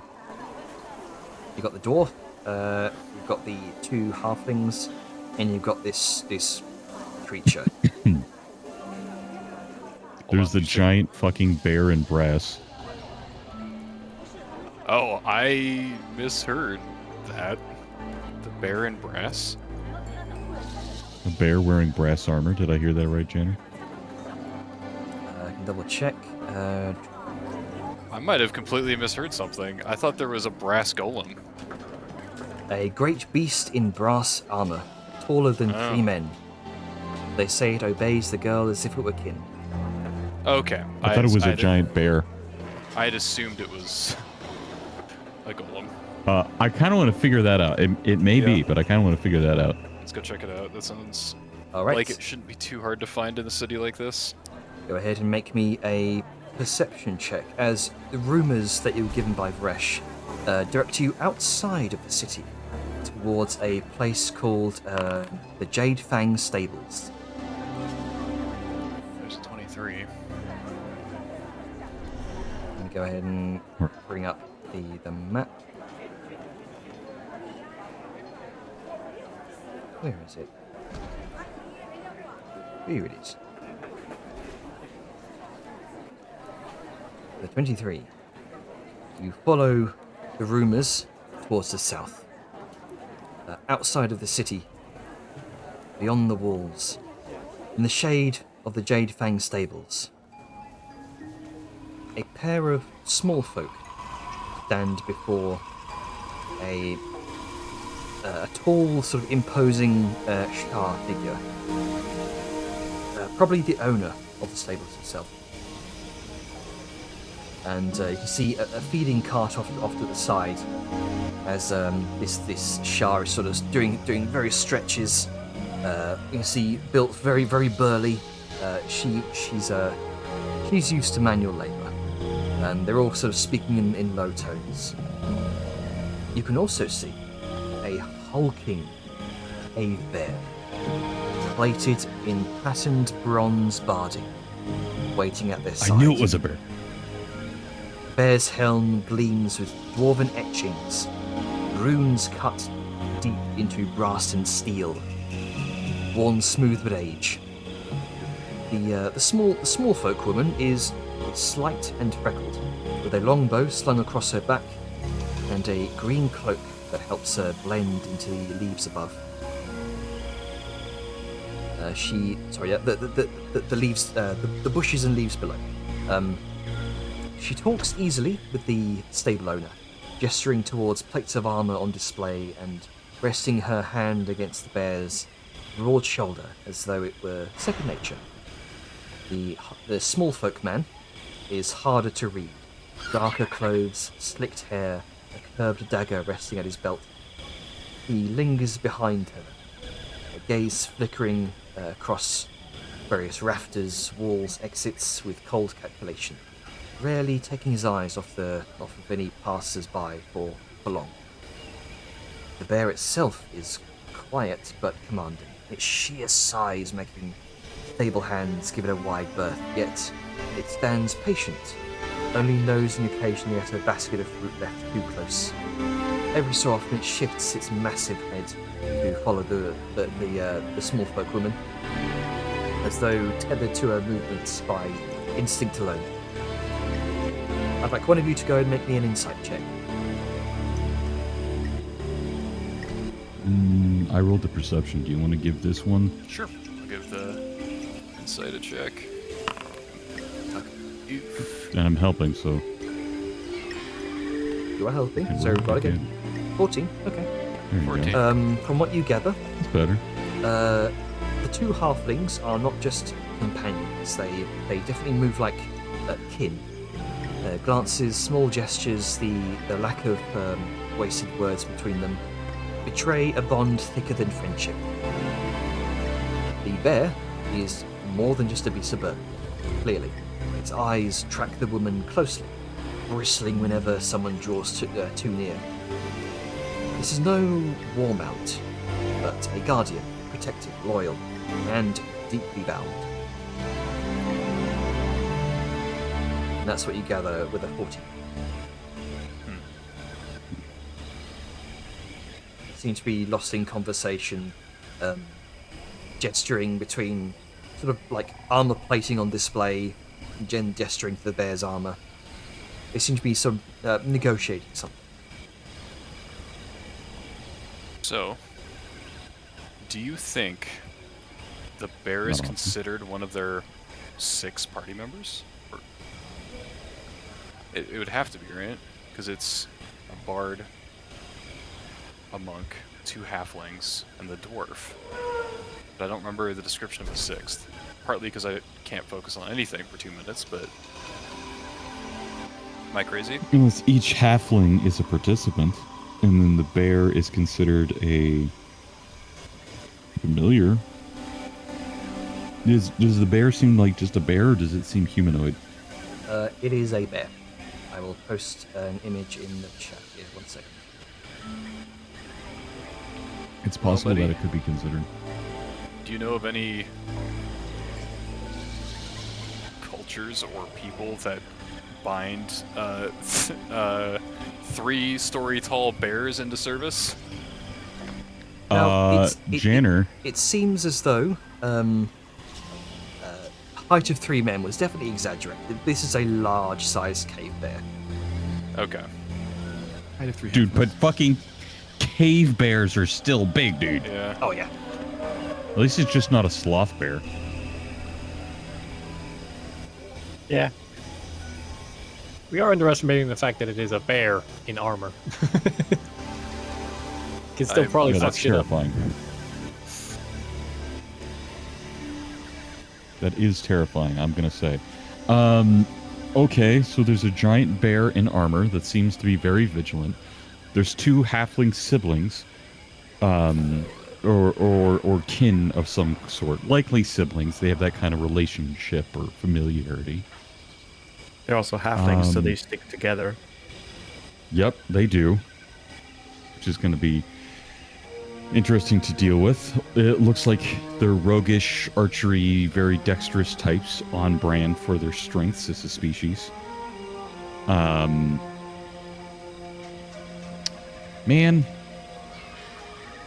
I wish there was a way to find out a little bit more what they do. Well, one's got a longbow and a cloak that lets them blend into the wilderness. Yep, I'm going to go on a limb and So- say it's probably some sort of ranger type forest character. ranger. Yeah, forest ranger, a hunter, we'll call them. He Yep, might just be an outright rogue. Could be. yep, that too. They could. They could straight up both be rogues. Oh wait, I know Yeah. a way to check. She's got an animal companion, so I mean that just basically tells us. Yep. Is the ranger bearing any sigils? Or does she have any Sigils? material components or a component pouch? I'm looking to see if she uses magic at all. Because that Oh, helps us right, okay. narrow down what she does. Yeah, go ahead and make me a perception check from a distance. I will help you out with that wherever I can. No need. No need. I 29. think I got this. You notice a number of things. You can see along her sash is indeed a small component pouch. You also see a number of potions, as well as what looks like some braces with a set of runes emblazoned within them. Her armor also appears to be. Her armor also appears to be very subtly. You can also see runes emblazoned within her armor. There's a strange ring on one finger that you can see, and a cloak that actually looks very familiar to, well, maybe not exactly made, very familiar to a type of cloak that I believe just to double check.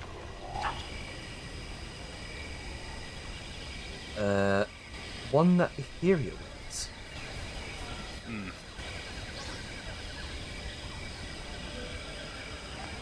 Okay, it's.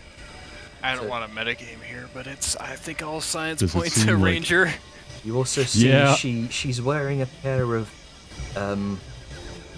it's odd because they stand out from the rest of the sort of coloration of her garb. A pair of purple slippers. Oh, come on. They can't be. What's it called? Fuck.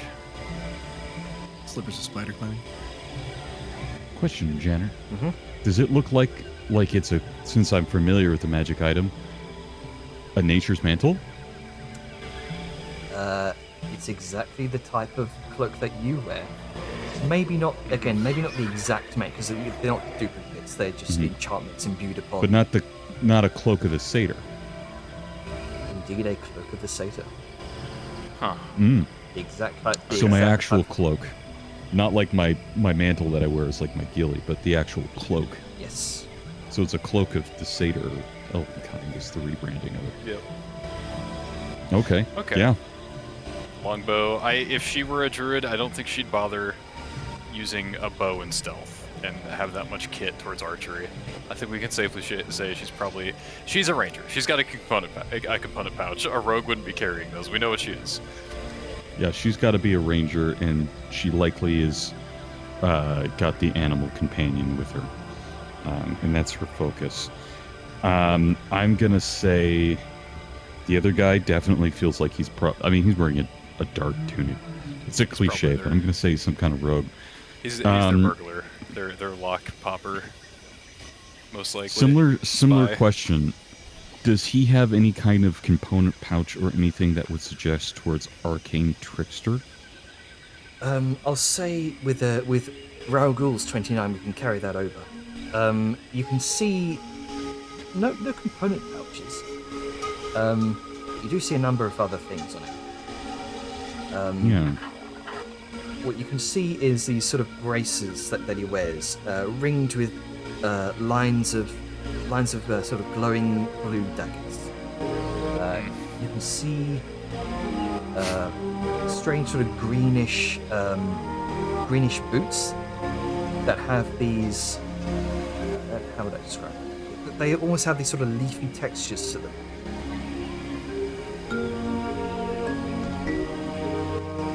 Do they look like a closed-toe version of the boots of Satyrkine? Yes. My boots as well. He's a knife juggler, probably. Yeah. Halfling knife thrower is the vibe I'm getting. Yeah. All right. That makes sense. So he doesn't make footsteps when he walks. He has a lot of knives he probably throws. He likely has something else that helps him sneak further, maybe hide in plain sight. As this halfling woman is talking to the stable owner, you can see the male halfling idly sort of spins a dagger on one of his hands, and they look incredibly forged. They just masterfully crafted.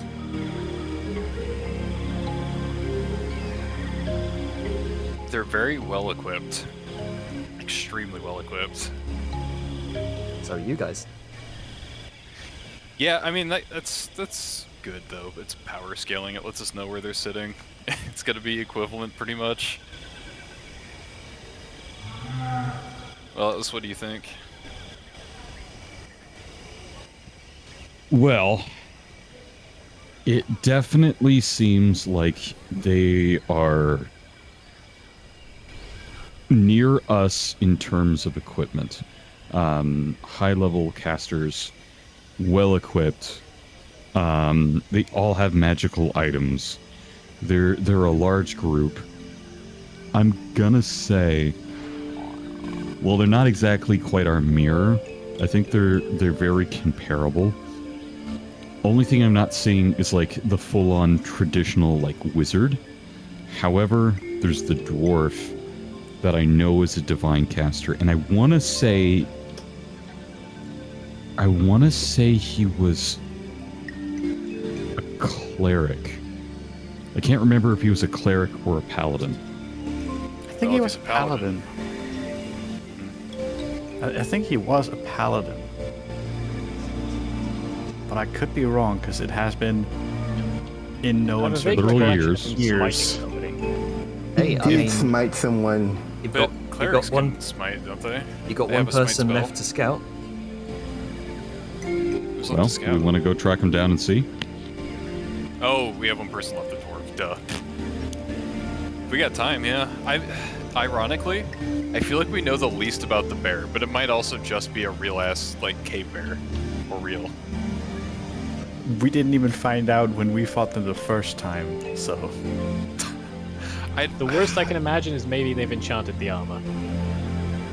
Yeah, I wish I could cast anything as a rat, but I don't have anything planned anyway. So Let's just it assume it's wouldn't be good. enchanted and then be pleasantly surprised if it's not. Yeah, I'd really want to know if it's an awakened animal because that's a bit different. Ooh, that is a good point. I mean, Yeah. it was looking around purposefully.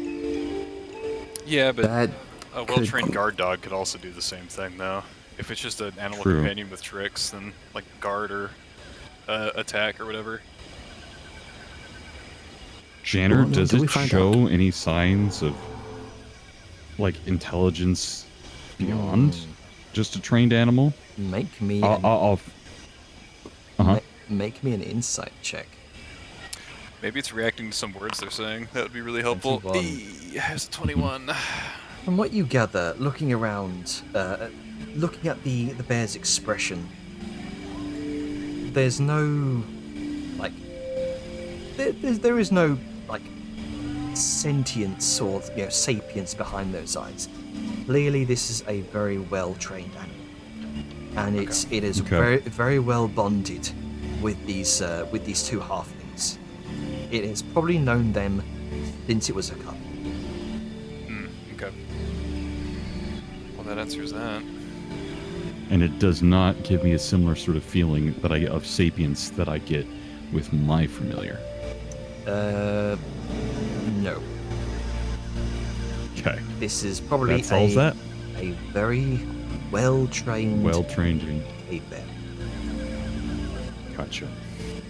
All right. To such a degree that these two halflings probably don't even see this bear as a bear, more like a family pet. It's just another member of the family. Exactly. Yeah. So, I'm actually kind of. This party's intriguing because they've gotten this far without counterspell to this high of a level. I'm actually very surprised if they don't have a sorcerer or a wizard along with them. Mm-hmm. Or their bard is a lore bard that has the ability to gain that spell. Yeah, I mean, you can still be a mesmer as a lore bard. There wouldn't be anything stopping that. Well, Either way. All right. Let's Shall go we check track out down the the- final dwarf? yeah. It's gonna take a while. There's like 1 billion drinking spots in the city. All right. But how many places are there for a dwarven paladin to pray? Huh. Yeah, I guess we could set up, unless he brought a portable altar with him. I don't know, is this city well known for being gracious with visiting religions? Oh, not at all. No. Okay, no, so no. there is no permanent place. So he'd have to go find a place to pray in Yeah, private, I guess. outsider religions are not welcome. So yeah, so that one's bunk, Atlas. We're gonna have to go find the drinking spots. So from your understanding, from the rumors that you've gathered from Bresh, actually the Serpent Bazaar might be your best bet. There were rumors of sightings of some sort of strange forge cart that looks definitely dwarven in nature. Go ahead and make me a perception check. One of you. Yeah, let's. Do you want me to do it again, or Yep. you You're got the- it? you're Good the job with finder the guy. insights, by the way. That's very lucky. All right, let's see here.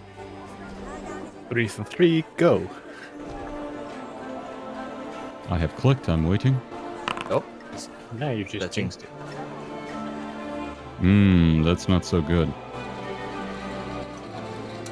you do have I Thread rolled of a Fate. 3. Actually, I don't think because Liska was gone in the morning. And Liska has never shown her the thread of fate. She No, doesn't that's actually true, know that's about it. True.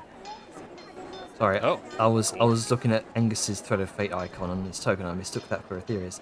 Okay, so 13. She does not know about that prophecy. With the 13, you spend the best part of an hour, 2 hours, 3 hours trying to scout across the Seventh Bazaar. Our stealth is gone.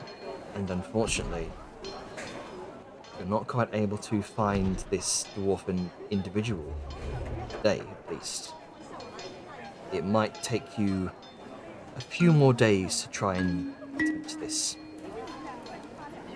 But for today, it's, well, or at least until the Ring of Claws, you are unlikely to find this dwarf. that's all right. I think we did pretty good. We got Yeah. the majority of their party nailed down, and I'm fairly sure we know what he is. He either, worst case, he's a cleric. Best case, he's a paladin. I don't think we're too worried about paladins, right? Because you can just fight those guys. I'm worried about They are paladins. very powerful fighters. They are, but that's exactly it. They're fighters. If we ever have to go against him, we know he's a fighter that's going to hit you really hard. That's easy to plan for. Our What's best scary- bet, best case Mhm. is that he goes up against Aliska. Because Yeah. That's our saving good, grace. good luck hitting that. And I don't mean flirting. That's The our only scary saving thing grace. is, since criticals roll normal damage, and then all your extra dice rolled are automatically maxed, a high-level smite throwing a lot of additional d10s at somebody that are all maxed. Oh yeah, just throw 40 10. Oh, an extra 40 damage on top of a normal roll with all your modifiers would hurt. That's okay. Yeah. though. That's what we have heal. That's what we have the high level heal for. It just That works is we true. have when And also Liska does that. Liska. That's why we have Liska in adamantine armor. Oh yeah. And that's my point. That's my point. I see what you're saying. Yeah. Send her against him. Should we ever? That's why it's fair for Sao Yun to be afraid, because that's a hypothetical one shot, or at least most of the way there. My boy. If he rolls good enough, and I have already taken damage, I am dead. I mean, unless someone can give you evasion. I am only, and I say only, because I had a few low rolls and a few good rolls, I'm only at 116 currently. So, quick aside. I think we maybe not this session. If we have time this session, we can. But we have a group. We sit down around a table around Angus's food, and Oh yeah. we talk about them all as a group. That way, we Alright. don't have to, I think meta. that's a really good thing to do now. I mean, you have some time. You've got like what, 20 minutes. Yeah. That's a big discussion to have in 20 minutes, though. Yeah. It is. Okay. We could open with that next session and then springboard into the Ring of Claws. And also, Yeah, prepare for again, that. we don't know if we ever actually will face them. Exactly. This is that true. is It's just possibility. us. There are, I think there's like 6 teams. Oh, there's Going to the Ring-Claws? there's 3 teams, including you. But that's 4 teams. So there's one other team to scout. Now, since it's not inherently a duel, we don't know if it's inherently just ever going to be a duel. It might be the case like it's a tournament, and then when you get to the final ones, you get through everything. The winning teams face off against each other. That could be a case. Could be. That's where Well, knowing the competition You would know be what really I good. think might be a possibility? Asking Janner What's that? specifically what it is. That Reading the letter we got about all the details. Yeah, but like, I think, and this is just me being a hypothetical here. I think Resort Lady might spring a surprise donation or surprise idea of having her team fight Baresh's team as a sort of Grand finale. Wait, either- this whole either- time I thought that was the plot thread. Is that Zanzel's diabolical?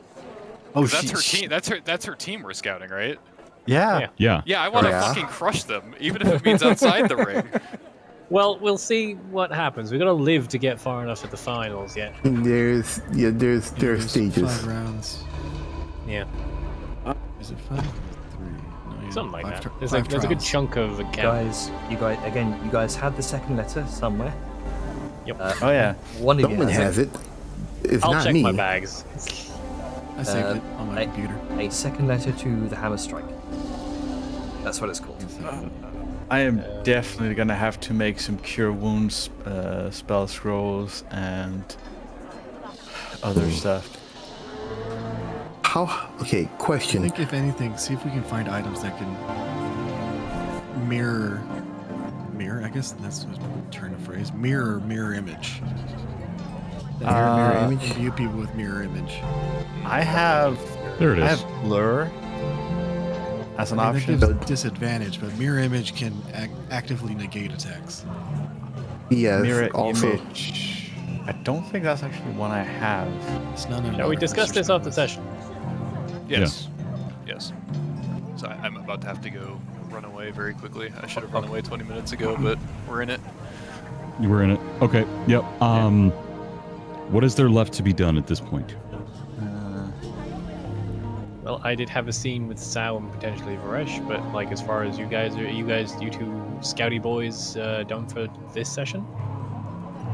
I believe so. We couldn't find the final dwarf. I have the idea of maybe we can bait him out looking for, since apparently there's a forge cart, maybe we can lure him out saying, that they're looking for somebody that is more impressive than the dwarf that just raised a ruckus. And that might be a way to sort of challenge his honor.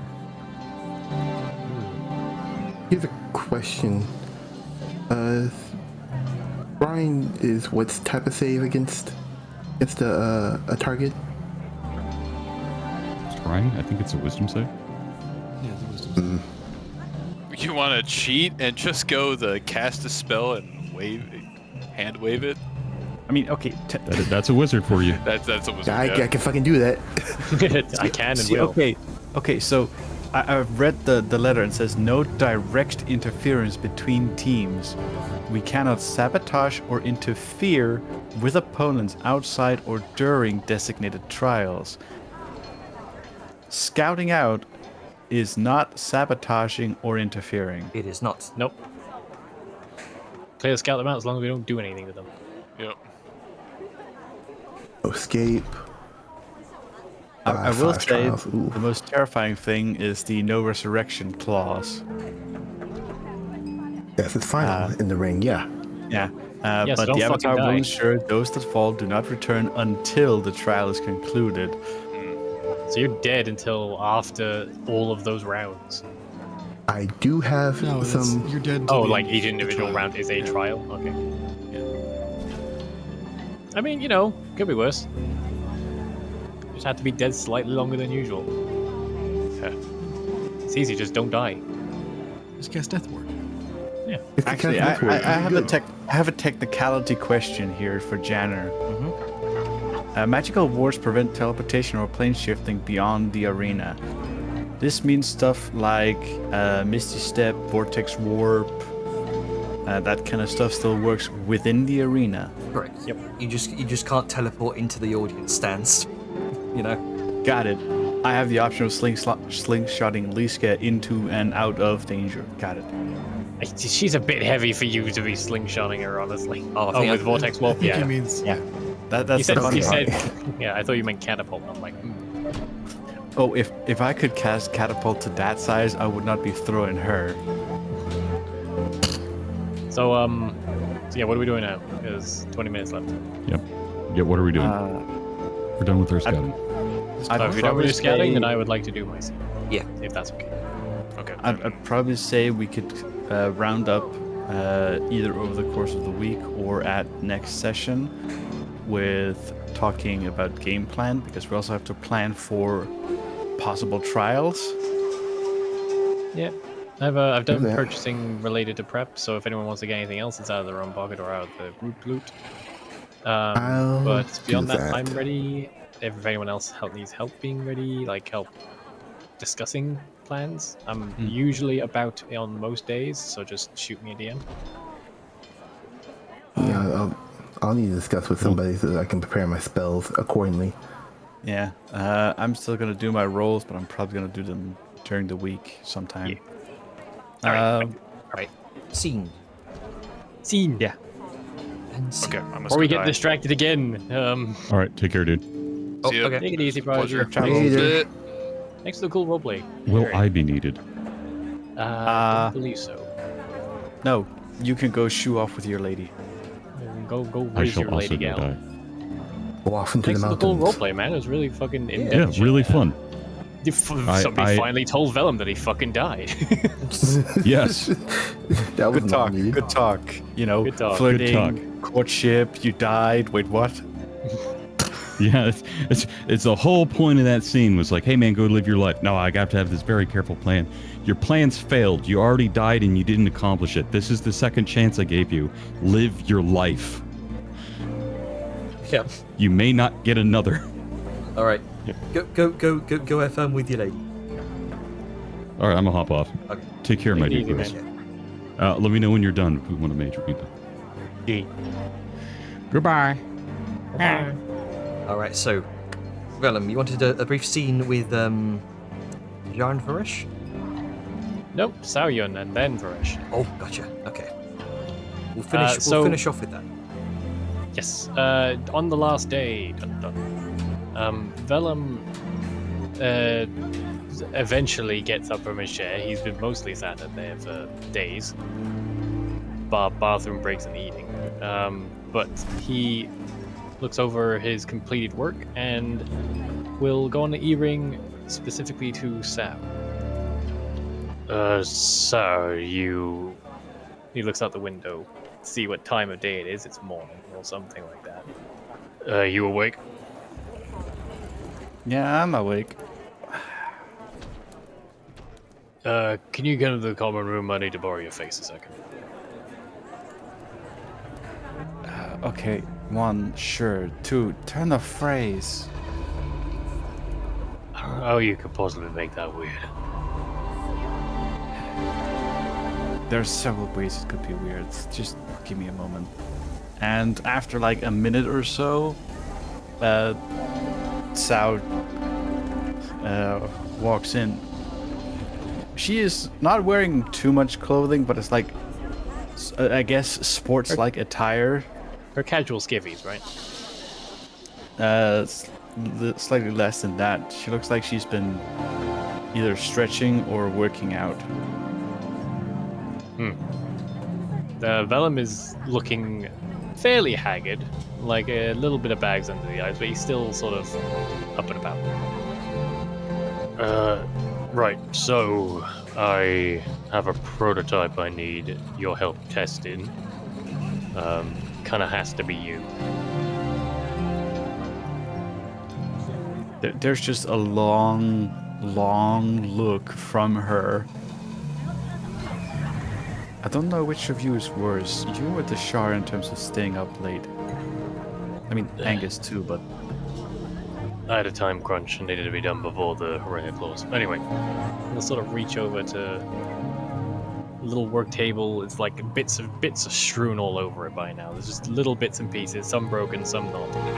And he pulls up by the sort of hooks on the sides an incredibly well-made and elaborate veil, like the kind that dancers would wear. They're very Eastern styly. The Ambrosian silk is sort of a soft purple, and it's trimmed with an almost iridescent thread along its edges. the jewelry part of it is the typical room gold colors of the sort of burnished red and orange. That's sort of bisect the veil in two parts with dangles that are tipped with obsidian points. Not points, obsidian orbs. I need you to try this on to make sure I got everything right.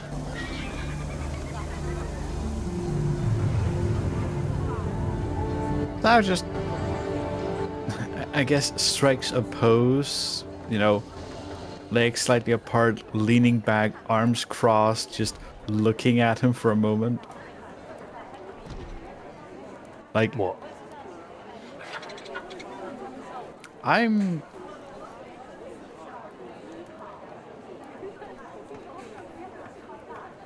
What is this for? This is gonna get shown off among all the fancy rich fucks.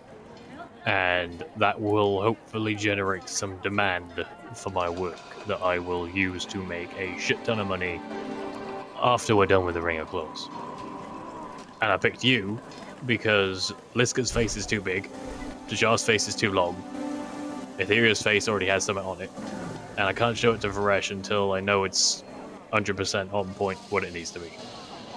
No fixing. So you have the best face for the job. You are such a stickler for details. Well, it wouldn't be me if I didn't.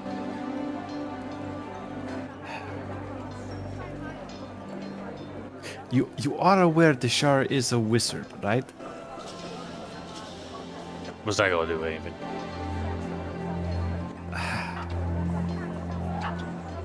With a wave of Sao's hand over her own face, you see it takes on a slight brief, like almost melted wax appearance, and then there she stands with Deshar's face. Well, I mean, yeah, but I need an au naturel face. Plus, I don't know what the fuck she's doing right now. Magic shit. Sao waves the hand back over her face and returns to normal, just like, magic can do a lot of things. Are you gonna try the thing on or not? Fine. And she Thank you, walks kindly. over, takes it with both hands. Hang on, I'll get it. Like he's handling it very delicately between like finger and thumb at the hooks, and then he just sort of carefully leans up and leans the hands up and starts hooking it carefully in place and putting the chains where they need to be. Let's see, there, around the bridge of the nose. All right, and he steps back a bit to get the whole picture. Right, turn for me, please. She does a slow turn on like her heel, and then returning, she in a cross-legged pose folds out her arms and just go like. Good Ta-da! enough? Right, and walk over there for me in the back. He does as instructed, but like there's a sort of half mumble, half smirk below, because of course it's a veil he can't see. Yeah, it's opaque, but not enough to see anything underneath it yet. But throughout the whole of this, like, he's not been frivolous in any of it. Like, he's very focused, very particular and professional. The usual behavior of when he's on the job. Okay, couple of jumps if you can. Just little At ones. that, she just sort of pauses, stops, and crosses her arms in a very telling manner, like, really? Well, I need to make sure none of the hooks come loose during movement. I know these people buying it ain't going to be very active, but if they come loose while they're out and about, then looks bad for my product. He hasn't realized any problem with this beyond the fucking related to the work. Sasha just remains arms crossed as she's just sort of does a few very light hops. All right, just a second. He's gonna step over, make a few minor adjustments, like behind the ears where the hooks catch to the chain and such. All right, I think that should work great. He'll step back again, finding sort of relaxing a bit now that he's tested it thoroughly. But then he sort of just looks and notices, like he's just been analytical. And the second he actually looks at the whole picture and sees his work right there, and he just sort of hand to his chin. Oh, that's good. Thanks, Sal. Should be all good from here on out. He sort of carefully reaches to take them off. Take the veil off and just puts it carefully to one side. Just give me some things to think about and I'll be ready for displaying this thing.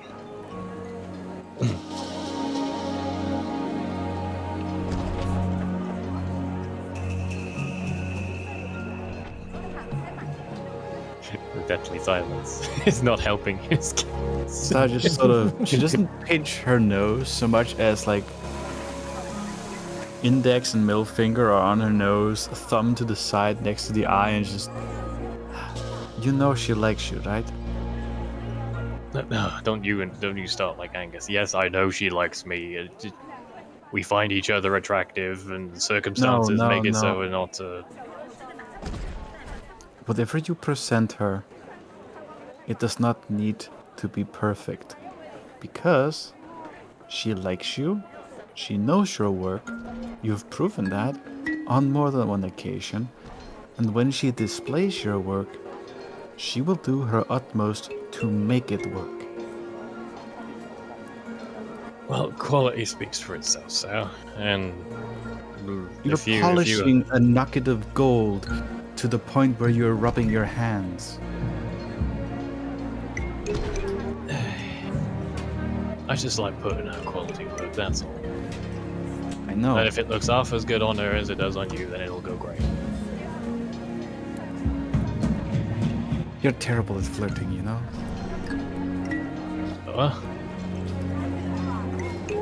Never mind.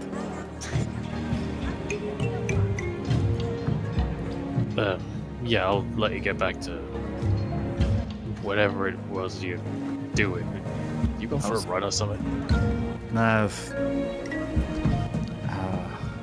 exercise helps keep the brain going. And no, not a run. I just never realized you did that sort of thing. Maybe I just haven't noticed. I only really do it if I need to. I don't like sitting still. Not for too long. You and me both. You know what? Maybe you could try it with me one day. Well, I mean, fuck it, I'm free now. I'm done with work. I can stand to stretch a bit. Good. Stooped over that bench for fucking ages. Because you're gonna need stretching. Yep. Well, if you don't mind me joining you, I can stand to use it. Well, first of all, lose a bunch of your clothing. See, now you're the one saying the weird things. Sao just points to everything you're wearing and just points to how little she's in fact wearing, and then point outward to how baking hot the sun is. Yeah, he's like not full armored up, but he is certainly still wearing a bit more than he should for what she's proposing. Fine, I get your point. Hang on, he just takes off some of the more cumbersome stuff like the cloak and then, you know, the fucking the magic items and the shirt and all that, and just, you know. Right, there we go. Any more complaints? No, not really outside of you should probably let your scars get a bit more sun.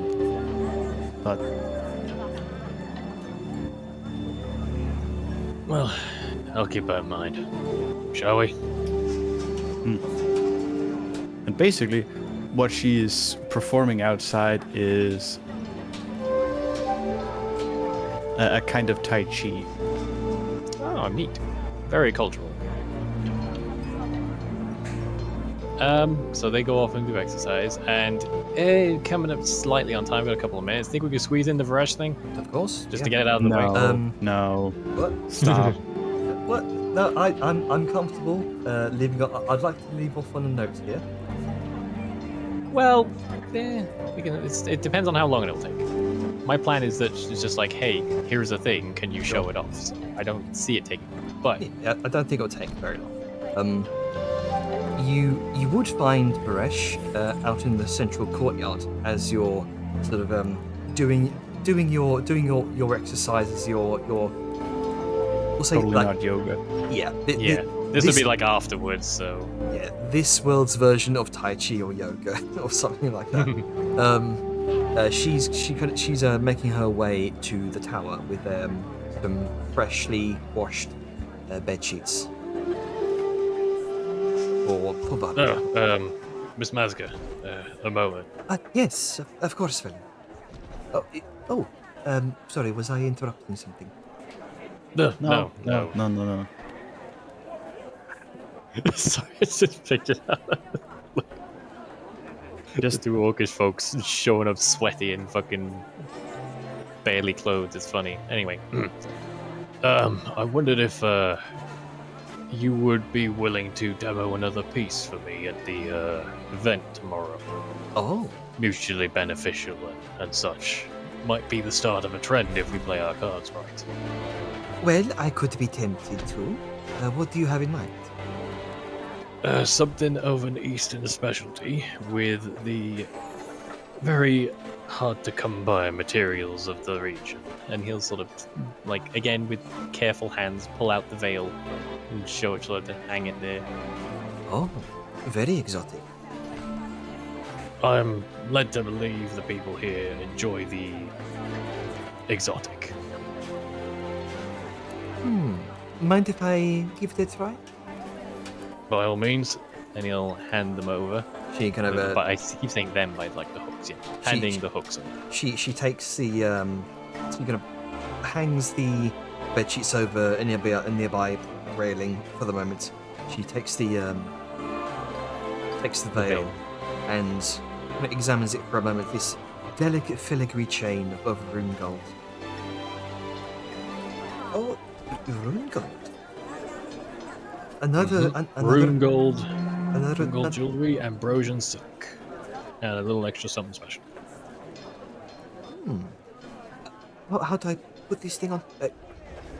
Yeah. He'll do the same as he did before with sound, like just hook it behind the ears, hook the chain. And, being a fucking 36, as I've discovered, because it was not adding my dex modifier. Oh, 36 Jesus. quality piece of work. My God. The power of teamwork. Right. Simple enough. You just keep these hooks here, and then they should do well through basic movement of the day. So, if you need to flourish it and, do that. Oh, Ellen, this is. She kind of looks over the side into the reflection of the pools, sees herself for a moment. Oh, this is very fine work. She kind of tilts her head one way then the other, examining the profiles of each.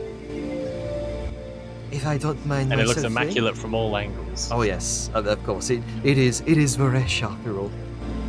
Well, I was talking more about the work, but Yeah, of course.